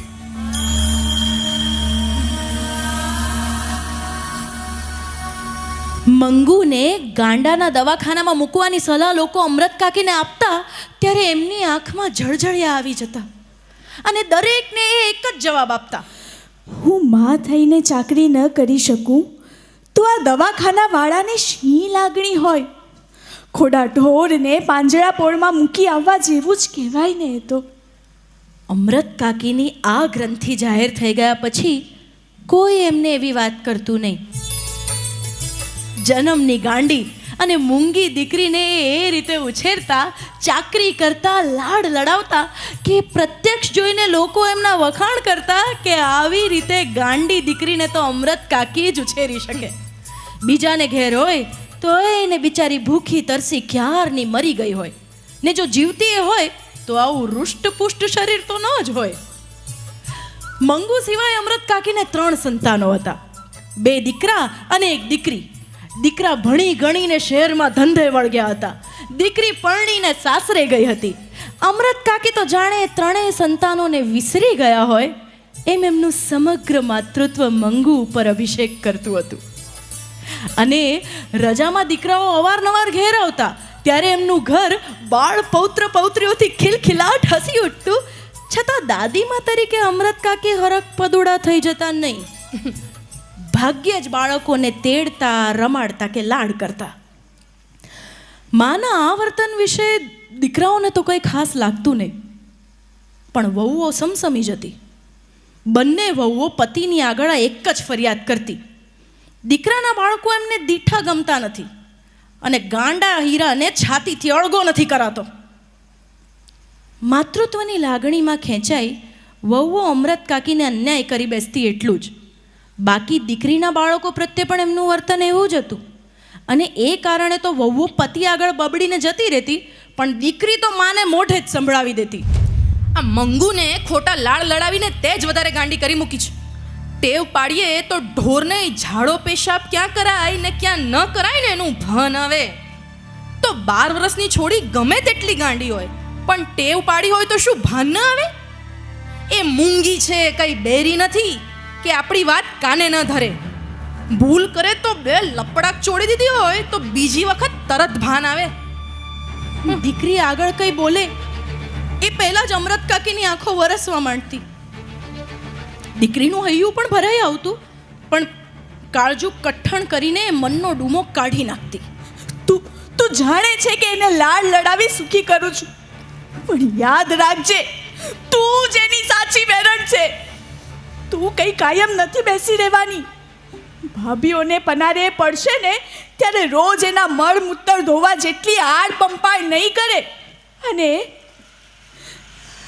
દુઃખી થઈ જશે. દીકરી સહેજ અટકીને ધીમે સાદે કહેતી કે કહેવત છે ખોટી નહીં. હા, પારકીમાં જ કાન વિંધે. દવાખાનામાં મૂકવાથી ડાઈ નહીં થવાની હોય ને તો નહીં થાય, પણ ઝાડો પેશાબ અને કપડાનું ભાન આવે તોય બસ છે. ભાઈઓના ઘરમાં ભગવાને ધાન ઘણું આપ્યું છે. ભાભીઓ ટંક ખાવા ન આપે ને એવી કજાત પણ નથી. અમૃત કાકી લોકોને દવાખાના અંગે પાંજરાપોળ એવી ઉપમા આપતા ત્યારે લોકો પારકા તરીકે કંઈ કહી શકતા નહીં. એ દીકરી બધું કહી નાખતી. દવાખાનું પાંજરાપોળ જેવું હશે અને કદાચ મંગુ મરી ગઈ તો એનો અને કુટુંબનો છુટકારો થશે. મંગુના મોતને અમૃત કાકી પણ છુટકારો માનતા હતા, પણ જો એ કુદરતી રીતે આવે ને તો. પણ બેદરકારી બતાવી જાણી જોઈને દીકરીને મોત ભણી ધકેલવાનો વિચાર એમને અસહ્ય લાગતો. સ્વાર્થનું તો સૌ સગું, પણ બિન સ્વાર્થનું સગું થાય ને એ જ સાચું સગું. દીકરા કમાતા ધમાતા હોય, દીકરી સાસરે હિંડોળા ખાટે ઝૂલતી હોય ને ત્યારે હું માં થતી જાઉં એનો કોઈ અર્થ નથી. મંગુની સાચી માં બની રહું ત્યારે જ આ મારી લોહીની સગાઈ ખરી. એટલે દીકરી કે દીકરાઓ કે તો પણ મંગુને દવાખાના દ્વારા મોત ભણી ધકેલવા અમરત કાકી સેજ પણ તૈયાર નહોતા. એક વખત મંગુ ડાયાની માફક ચોકડીમાં પિશાબ કરવા બેઠી. એથી એકદમ હરખાઈ જઈને અમરત કાકીએ દિવસો સુધી દરેક આગળ એ જ પારાયણ કર્યા કર્યું. એ જોશીનું કેવું સાચું પડ્યું. મંગુ ક્યારેય નહીં અને પહેલી વખત એની મેળે ચોકડીમાં પેશાબ કરવા બેઠી છે. સાંભળવાને માટે આ વાત ગળે ઉતારવી મુશ્કેલ હતી, કારણ કે એ સાંભળતી વખતે મંગુ પેશાબ કરી ભીની માટીમાં આંગળા વડે ખોતરતી નજરે પડતી. અમરત કાકીની નજર એ ભણી જતા જાણે ડાય દીકરીને શિખામણ આપતા હોય ને એમ કહેતા, મંગુ એવું ગંદુ ન કરાય હા બેટા. ને મંગુને ધૂન આવે તોય ઊભી થઈ જતી અને અમરત કાકીને નવી વાત મળી જતી. એ જો મેં કહ્યું ને તે એને સમજાણું. કેવી ડાયાની માફક એ ઊભી થઈ ગઈ. આમ અમરત કાકીનો આશાભર્યો માગશર મહિનો આવ્યો, છતાંય મંગુ ડાઈ ન થઈ. પણ શહેરના કન્યા વિદ્યાલયમાં ભણતી ગામની એક દીકરી કુસુમ ગાંડી થઈ ગઈ. મંગુની માફક એને પણ ઝાડા પેશાબનું ભાન ન રહ્યું. અમરત કાકીને એનાથી દુઃખ તો થયું, પણ સાથે સાથે થોડોક સંતોષ પણ થયો કે એકદમ ડાઈ ડમરી છોકરી જો આવું ભાન ગુમાવી બેસે તો જન્મથી ગાંડી મારી બિચારી મંગુને આવું ભાન ન હોય એમાં શી નવાય. કુસુમને દવાખાનામાં મૂકવાનું નક્કી થયું એ સમાચાર જાણી અમરત કાકીને ઓછું આવ્યું કે એની માં જીવતી હોત તો એને દવાખાને ન મૂકવા દેત. બધું કહ્યું છે ને એ ખોટું નહીં કે માં વગર બધું સૂનું. અને એ સાથે પોતાની આંખ મીચાતા મંગુને પણ ભાઈઓ દવાખાને મૂકી આવતા હોય એવું દ્રશ્ય એમને કંપાવી ગયું. પહેલા મહિને કુસુમને સારો ફાયદો થયો એવા સમાચાર આવ્યા. એને બાંધી મૂકવી પડતી હતી, એ હવે છૂટી ફરે છે અને છતાંય તોફાન નથી કરતી. ઝાડા પેશાબનું પૂરેપૂરું ભાન આવ્યું છે અને ગાંડ પણ રહ્યું છે, પણ ફક્ત એટલું જ કે આખો દિવસ ગાયા કરે અને એ પણ બીજા મહિનામાં મટી જશે એવો ડાક્ટરનો અભિપ્રાય હતો. બીજે મહિને કુસુમને મટી ગયું, છતાં એકાદ મહિનો હજી દવાખાનામાં રહે એવી ડાક્ટરની સલાહથી એને ત્રીજો મહિનો પણ ત્યાં રાખવામાં આવી. એ ઘેર આવી ત્યારે આખું ગામ એને જોવા ઉમટ્યું હતું અને એમાં સૌથી મોખરે અમરત કાકી હતા. કુસુમને પૂરેપૂરી ડાય થઈ ગયેલી જોઈને અમરત કાકીને દરેક જણ સલાહ આપવા મંડી પડ્યું કે કાકી એકવાર તમે આપણી મંગુને દવાખાનામાં મૂકી તો જુઓ, અરે જરૂર એને મટશે. અમરત કાકીએ જિંદગીમાં પહેલી વાર દવાખાનાનો વિરોધ ન કર્યો. મૂંગા લોકોની સલાહ સાંભળી રહ્યા. બીજે દિવસે એમણે કુસુમને પોતાના ઘેર બોલાવી, પોતાની પાસે બેસાડી અને દવાખાનાની બધી હકીકત પૂછવા માંડી. માં દયાભાવ રાખી ચાકરી ન કરી શકે તો ડાક્ટરને નર્સ તો કરી જ ન શકે એવી જે એમના મનમાં ગાંઠ પડી ગઈ હતી એ કુસુમની વાતચીત પરથી ઉકલી ગઈ. નર્સ કે ડાક્ટરને કોઈ ગાંડા તમાચા મારી જાય ને તો પણ એ લોકો એના ઉપર ખીજાતા નથી કે એને મારતા નથી. એ જાણીને એમને દવાખાના ઉપર શ્રદ્ધા પણ બેઠી, વળી નવી આશા પણ જન્મી. મંગુના કરમમાં દવાખાનામાં જવાથી જ મટે એમ લખ્યું હોય તો એ કોને ખબર. આટલા ઉપચાર કરી જોયા ત્યારે એક વધારે. અને જો નહીં મટે ને તો પાછી ક્યાં નથી લવાતી. છેવટે મંગુને દવાખાને મૂકવી એવો અમરત કાકીએ નિર્ણય કર્યો. એ માટે એણે મોટા દીકરાને ઘેર આવી જવા પત્ર પણ લખાવ્યો. છતાં એ નિર્ણય લીધો ને ત્યારથી એમની ઊંઘ ઉડી ગઈ હતી. પોતે જાણે હારીને આ કામ કરવા તૈયાર થયા હોય ને એમ એમના મગજ ઉપર એક જાતનો ભાર જણાવા લાગ્યો હતો. દવાખાના પર શ્રદ્ધા જન્મી એ તો એક નિમિત્ત હતું, બાકી ઊંડે બીજું કારણ ડોક્યા કરતું હતું. મંગુ મોટી થતી જતી હતી, પોતાની વૃદ્ધાવસ્થા વધતી જતી હતી. આ વહુઓ ચાકરી નહીં કરે એવી એમને ખબર પડી ગઈ હતી, કારણ કે બેમાંથી એક કે વહુએ હજી સુધી એમને પોતાની સાથે રહેવા માટે આમંત્રણ નહોતું આપ્યું. અને આજના દીકરાઓ એ તો વહુઓથી દબાયેલા ને દબાયેલા ઘેર ઘેરે જોતા હતા. એટલે પેટના દીકરાઓની આશા પણ એમને ઝાઝી દેખાતી નહોતી. હવે એ સ્થિતિમાં મંગુનો પ્રભુ હોય ને એને મટી જાય કે ન મટે, તો પણ જો એને દવાખાનામાં ગોઠી જાય તો મરતી વખતે પોતાની જાતને એક શાંતિ રહે કે એની દીકરીની ચાકરી કરનારા દુનિયામાં કોઈ પારકું તો પારકું પણ છે ખરું.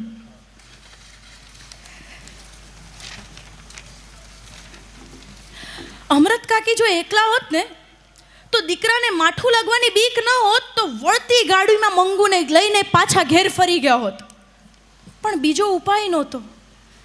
એટલે ભારે પગલે મંગુને લઈને દવાખાનામાં દાખલ થયા. મુલાકાતનો સમય હતો એટલે વચલા ખંડમાં દર્દીઓ અને એમના સગા સંબંધી છૂટા છૂટા બેઠા હતા. સ્વજનોએ ઘેરથી આણેલી રસોઈ ઘણા જમતા હતા, કોક ફળ ખાતા હતા. એક ગાંડા પતિ સાથે એની પત્ની ઘરની અને બાળકોની વાત કરતી હતી. એક ગાંડી પત્ની પતિ મળવા આવ્યો તો એને બાજી પડી હતી અને બાજુમાં ઊભેલી પરિચારિકાઓ તરફ નજર કરી ફરિયાદ કરતી હતી, આ ભૂતડી છે ને મને મારા કપડાં પહેરવા નથી આપતી, મને નવા નથી કપડાં આપતી, મને સારું સારું ખાવાનું નથી આપતી, માથામાં તેલ નાખવા પણ નથી આપતી.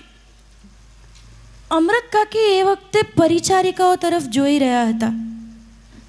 પેલી બાઈની જે પરિચારિકા હતી એ થોડું હસીને બોલી, અરે હવે હું તને બધું આપીશ. હા, આ તારા ધણી સારું સારું ખાવાનું લાવ્યા છે ને, તો એકવાર ખાઈ લે. પેલી ગાંડી બાઈ છણકો કરતા બોલી, મેં દાંતણ નથી કર્યું, મોઢું પણ નથી ધોયું. અમૃત કાકીએ જોયું તો એનું મોઢું તો ધોયેલું હતું. છતાંય સહેજ પણ ખીજાયા વગર પરિચારિકા પાણીનો લોટો લાવી અને એનું મોં ધોવડાવ્યું અને નેપકિન વતી લૂછીએ નાખ્યું. આ જોઈને અમૃત કાકીના હૈયાને ટાઢક વળી કે આ કામ કરનાર લોક છે તો માયાળું. ડાક્ટર અને સ્ત્રી વોર્ડના મેટ્રન આવી પહોંચ્યા. અમૃત કાકીના દીકરાએ મેજિસ્ટ્રેટનો હુકમ આપ્યો. માને સંતોષ થાય એમ માટે માને સંભળાય એવી રીતે ડાક્ટરને સરસ સારવાર કરવા જણાવ્યું. મેટ્રને કહ્યું, આ બાબતમાં તમારે જરાય ચિંતા ન કરવી. હા, તો વચ્ચે અમૃત કાકી બોલ્યા, બોન ચિંતા એટલા માટે કરવાની કે એ સાવ ગાંડી છે. કોઈ પાસે બેસીને એને ખવડાવે ને તો એ ખાતી નથી.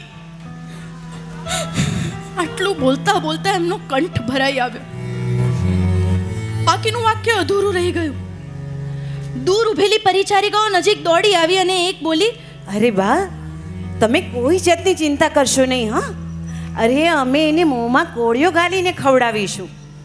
ગળગળા સાદે અમૃત કાકી બોલ્યા, એ જ બોન, મારે એ જ કહેવું છે. એને ઝાડો પેશાબનું એ ભાન નથી. એટલે રાત્રે કપડાં બગાડીને તો જોજો, નહીં તો ભીનામાં સૂઈ રહેશે ને અને એને વાયુ થઈ જશે. અરે બા, ચિંતા નહીં કરો. અહીંયા રાતમાં 4-5 વખત બધાની તપાસ કરવામાં આવે છે. રાત્રે બત્તી હોય ને તો એને ઊંઘ નથી આવતી. અરે બા, જેને ઊંઘ ન આવે ને એને અમે ઊંઘની દવા પણ આપીએ છીએ. એને બીજા તોફાની મારે નહીં ને તે પણ જોજો. અરે બા, આ તોફાની હોય ને એને અમે જુદા જ રાખીએ છીએ અને રાતે બધાને જુદી જુદી ઓરડીઓમાં સુવડાવવામાં આવે છે. મળવા આવેલા મુલાકાતીઓ વિદાય લેતા ત્યારે દર્દીને અંદરના ખંડમાં લઈ જવા પૂરતું જ બારણું થોડું ખુલતું અને એ તકને ઝડપી લઈ અમૃત કાકીની નજર 2-3 વખત અંદર ડોકાઈ હતી. 3-4 સ્ત્રીઓ ફકફકતા વાળે અસ્તવ્યસ્ત કપડામાં એમણે અંદર ફરતી જોઈ. એકે એમના ભણી નજર નાખી અને છાતી કૂટી અને ડોળો એવો ત્રાસો કર્યો કે અમૃત કાકી છળી મર્યા. અને એ ઉપરથી એમને અંદરનું રહેઠાણ જોવાની ઈચ્છા થઈ આવી. એમણે માંગણી કરી, મંગુને જે ઓરડામાં રાખવાની હોય તે એકવાર મને જોઈ લેવા દ્યો ને. બા, અંદર જવાની કોઈને કાયદો નથી. ચકળ વકળ આંખે આ નવી દુનિયા જોઈ રહેલી મંગુ અમૃત કાકીની સોડમાં લપાઈ ગઈ. માથે હાથ મૂકી અમૃત કાકી રોજનો વાલ સોયો. બેટા ઉચ્ચારવા ગયા ત્યાં તો એમનો સાદ ફાટી ગયો. બેટા મરણ પોક જેવી પોક મુકાઈ ગઈ. એ આક્રંદમાં આખું દવાખાનું ડૂબી ગયું. દીકરાની આંખમાંથી પણ ચોધાર આંસુ વહી ચાલ્યા.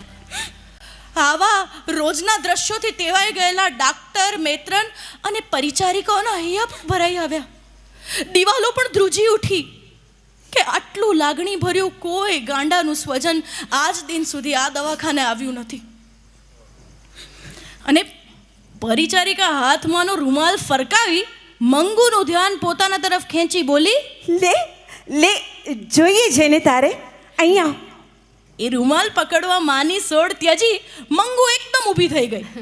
થોડું રૂમાલ પકડવા દીધા પછી એનો હાથ પંપાળી પરિચારિકા મીઠાશ ભર્યા શબ્દો બોલી, તું મારી પાસે રહીશ ને બેન, હું તને સારું સારું ખાવાનું આપીશ, અરે નવા નવા કપડાં પહેરાવીશ.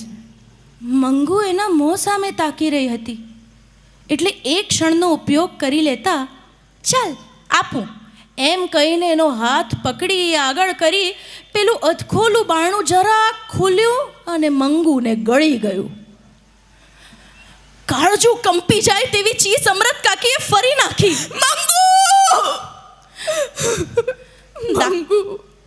ડાક્ટરે આશ્વાસન આપતા કહ્યું, બા, આ તમારા દીકરા જેવો જ મને પણ દીકરો ગણજો. તમારી દીકરીને દવાખાનામાં નહીં પણ દીકરાને ઘેર મૂકી જાઓ છો એમ જ માનજો. આધેડ ઉંમરની બાળ વયમાં વિધવા થતા આ ક્ષેત્રમાં પડેલી મેટ્રાને પણ આશ્વાસન આપતા કહ્યું, આજ સુધી તમે એના એક બા હતા, આજથી હું એની નવી બા થઈ છું. અમૃત કાકી ડુસકું ભરતા બોલ્યા, એટલે મૂંગા ઢોર જેટલું એ ભાન નથી. મેં એને આજ સુધી મારાથી અડકી નથી કરી.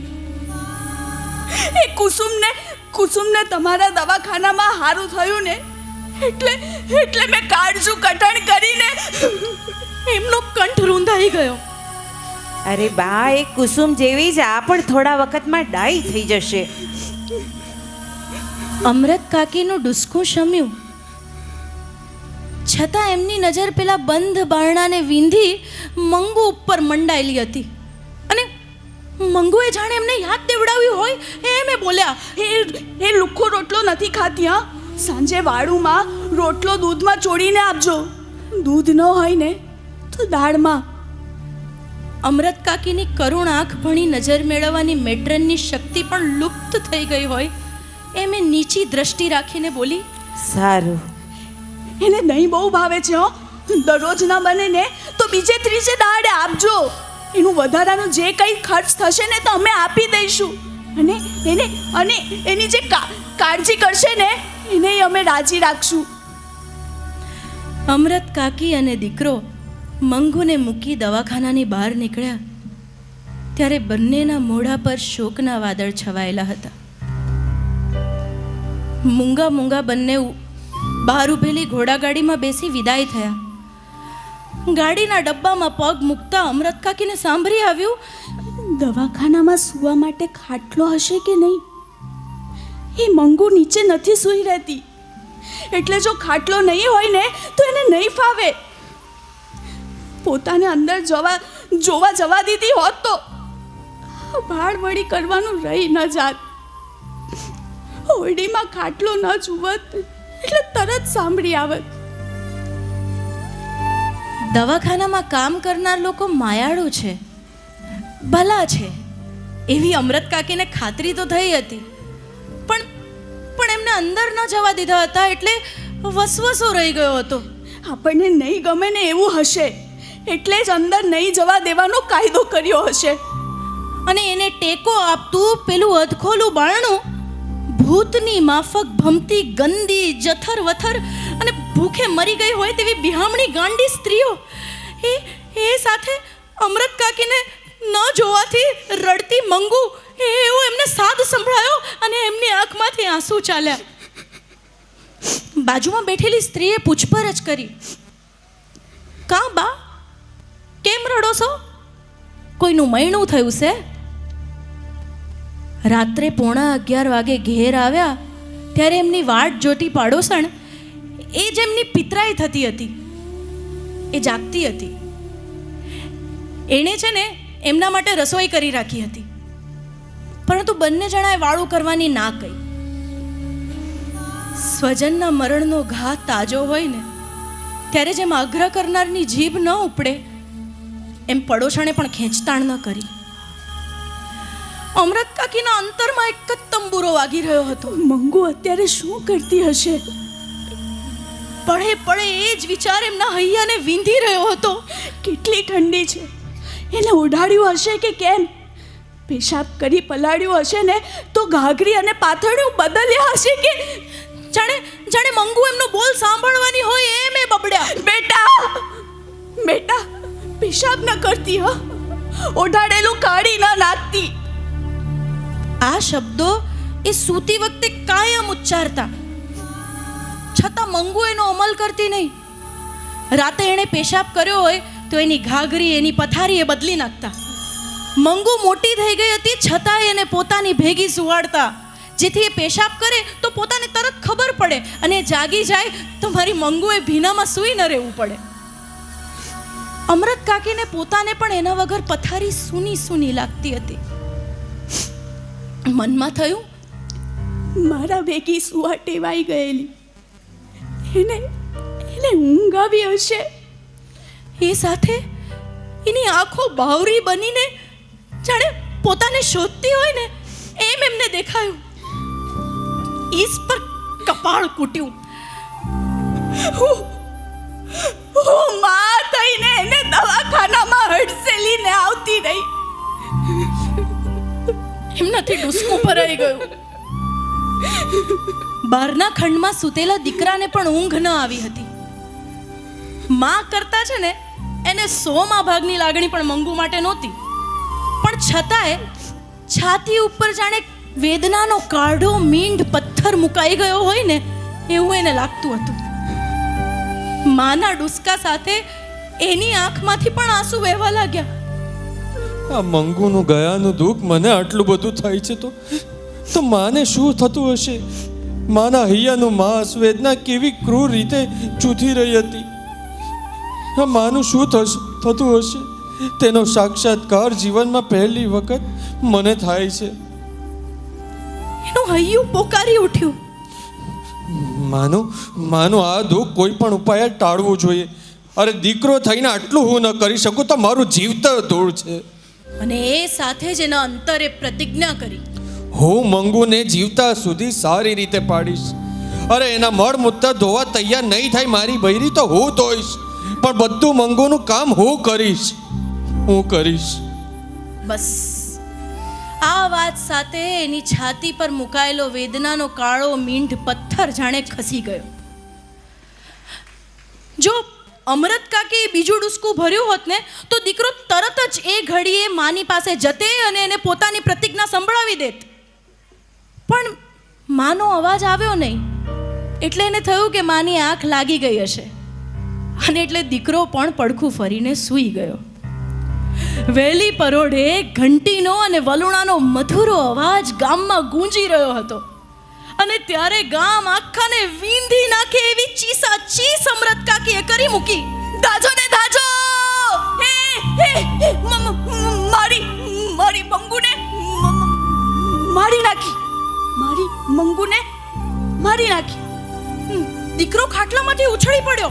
પડોશીઓ દોડી આવ્યા. ઘંટીઓ ને વલોણા સાવ થંભી ગયા, અને જેણે સાંભળ્યું એ બધા દોડી આવ્યા અને આવ્યા તેવા હબકી ગયા. મારી મંગુને મારી નાખી. અમૃત કાકી પણ મંગુની ન્યાતમાં વટલાઈ ગયા હતા.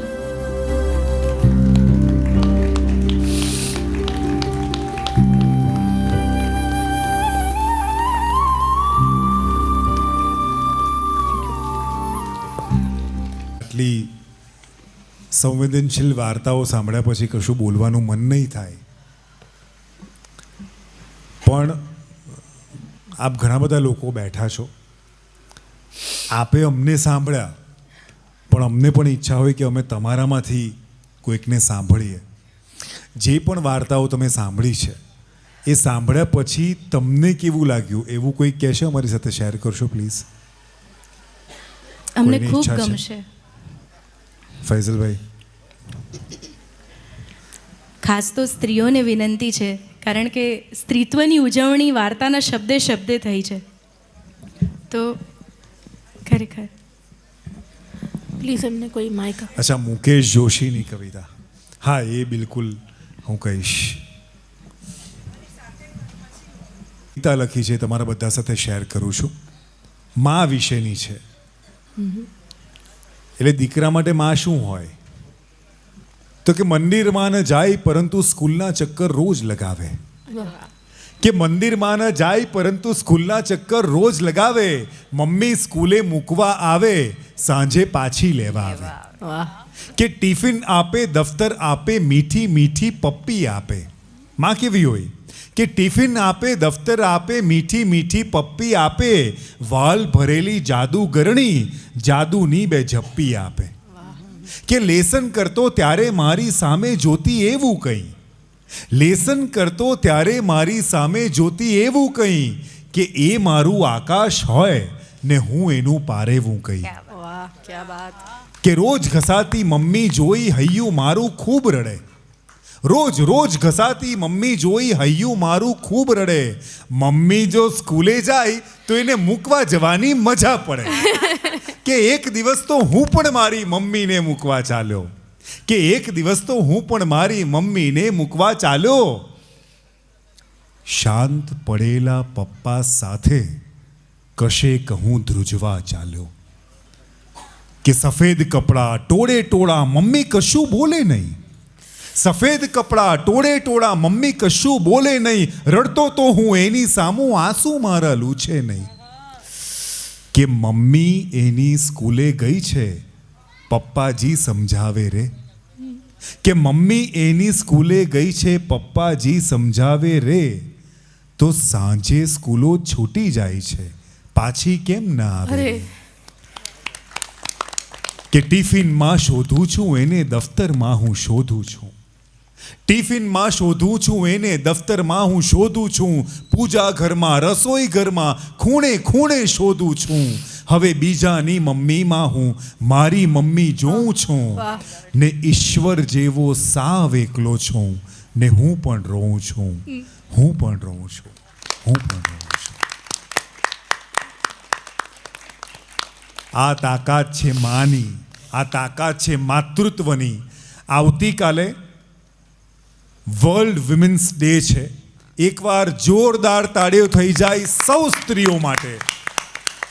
તમે છો તો આ જગત કાયમ છે. તમે છો કારણ કે મા વગર તો જન્મ કેવી રીતે લઈ શકાય? એ શક્ય જ નથી. મા વગર પૃથ્વી આપણી મા, સરસ્વતી આપણી મા, આદ્ય શક્તિ મા અંબે પણ આપણી મા, દીકરી પણ આપણી મા. માતૃત્વ બધે જ છે. હું આભાર વિધિ માટે લાઇબ્રેરી સમિતિના ચેરમેન દીપમાલા બેન કરશે, એમને હું મંચ પર આમંત્રિત કરું છું. આટલો સરસ, ઉત્તમ અને ઉમદા કાર્યક્રમ યોજવા માટે આર્ટિઝન અને ફોરમ આર્ટ્સ તરફથી અમે સૌ કલાકારો આપ સૌનો આભાર માનીએ છીએ. ખાસ ફૈઝલભાઈ, તમારી આખી ટીમ, લાઇબ્રેરીની આખી ટીમ. એટલા બધા ફોટોઝ અમે સતત જોયા છે. તમારા ઘેર ઘેર આ કાર્ડ પહોંચ્યા છે કાર્યક્રમના. અને આટલી મોટી માત્રામાં આપ સૌ આવ્યા આપણી ગુજરાતી ભાષાને ઉજવવા, માતૃત્વને ઉજવવા અને સ્ત્રીત્વને ઉજવવા. એના માટે આપ સૌનો આભાર. ફરીથી એકવાર ધરમપુરને ખૂબ બધું વાલ, ખૂબ બધું પ્રેમ અમારા બધા તરફથી. અને આમ જ આવા સુંદર ઉપક્રમો આપ યોજતા રહો એવી તમને નમ્રપણે અરજી અને અપીલ બંને છે. અને થેન્ક યુ સો મચ. તમારું વાલ અને તમારો પ્રેમ આજે અમે અહીંયાથી લઈને જવાના છે. એના માટે તહે દિલથી હાથ જોડીને આપ સૌને થેન્ક યુ કહું છું. Thank you so much all of. તમારો ખૂબ ખૂબ આભાર.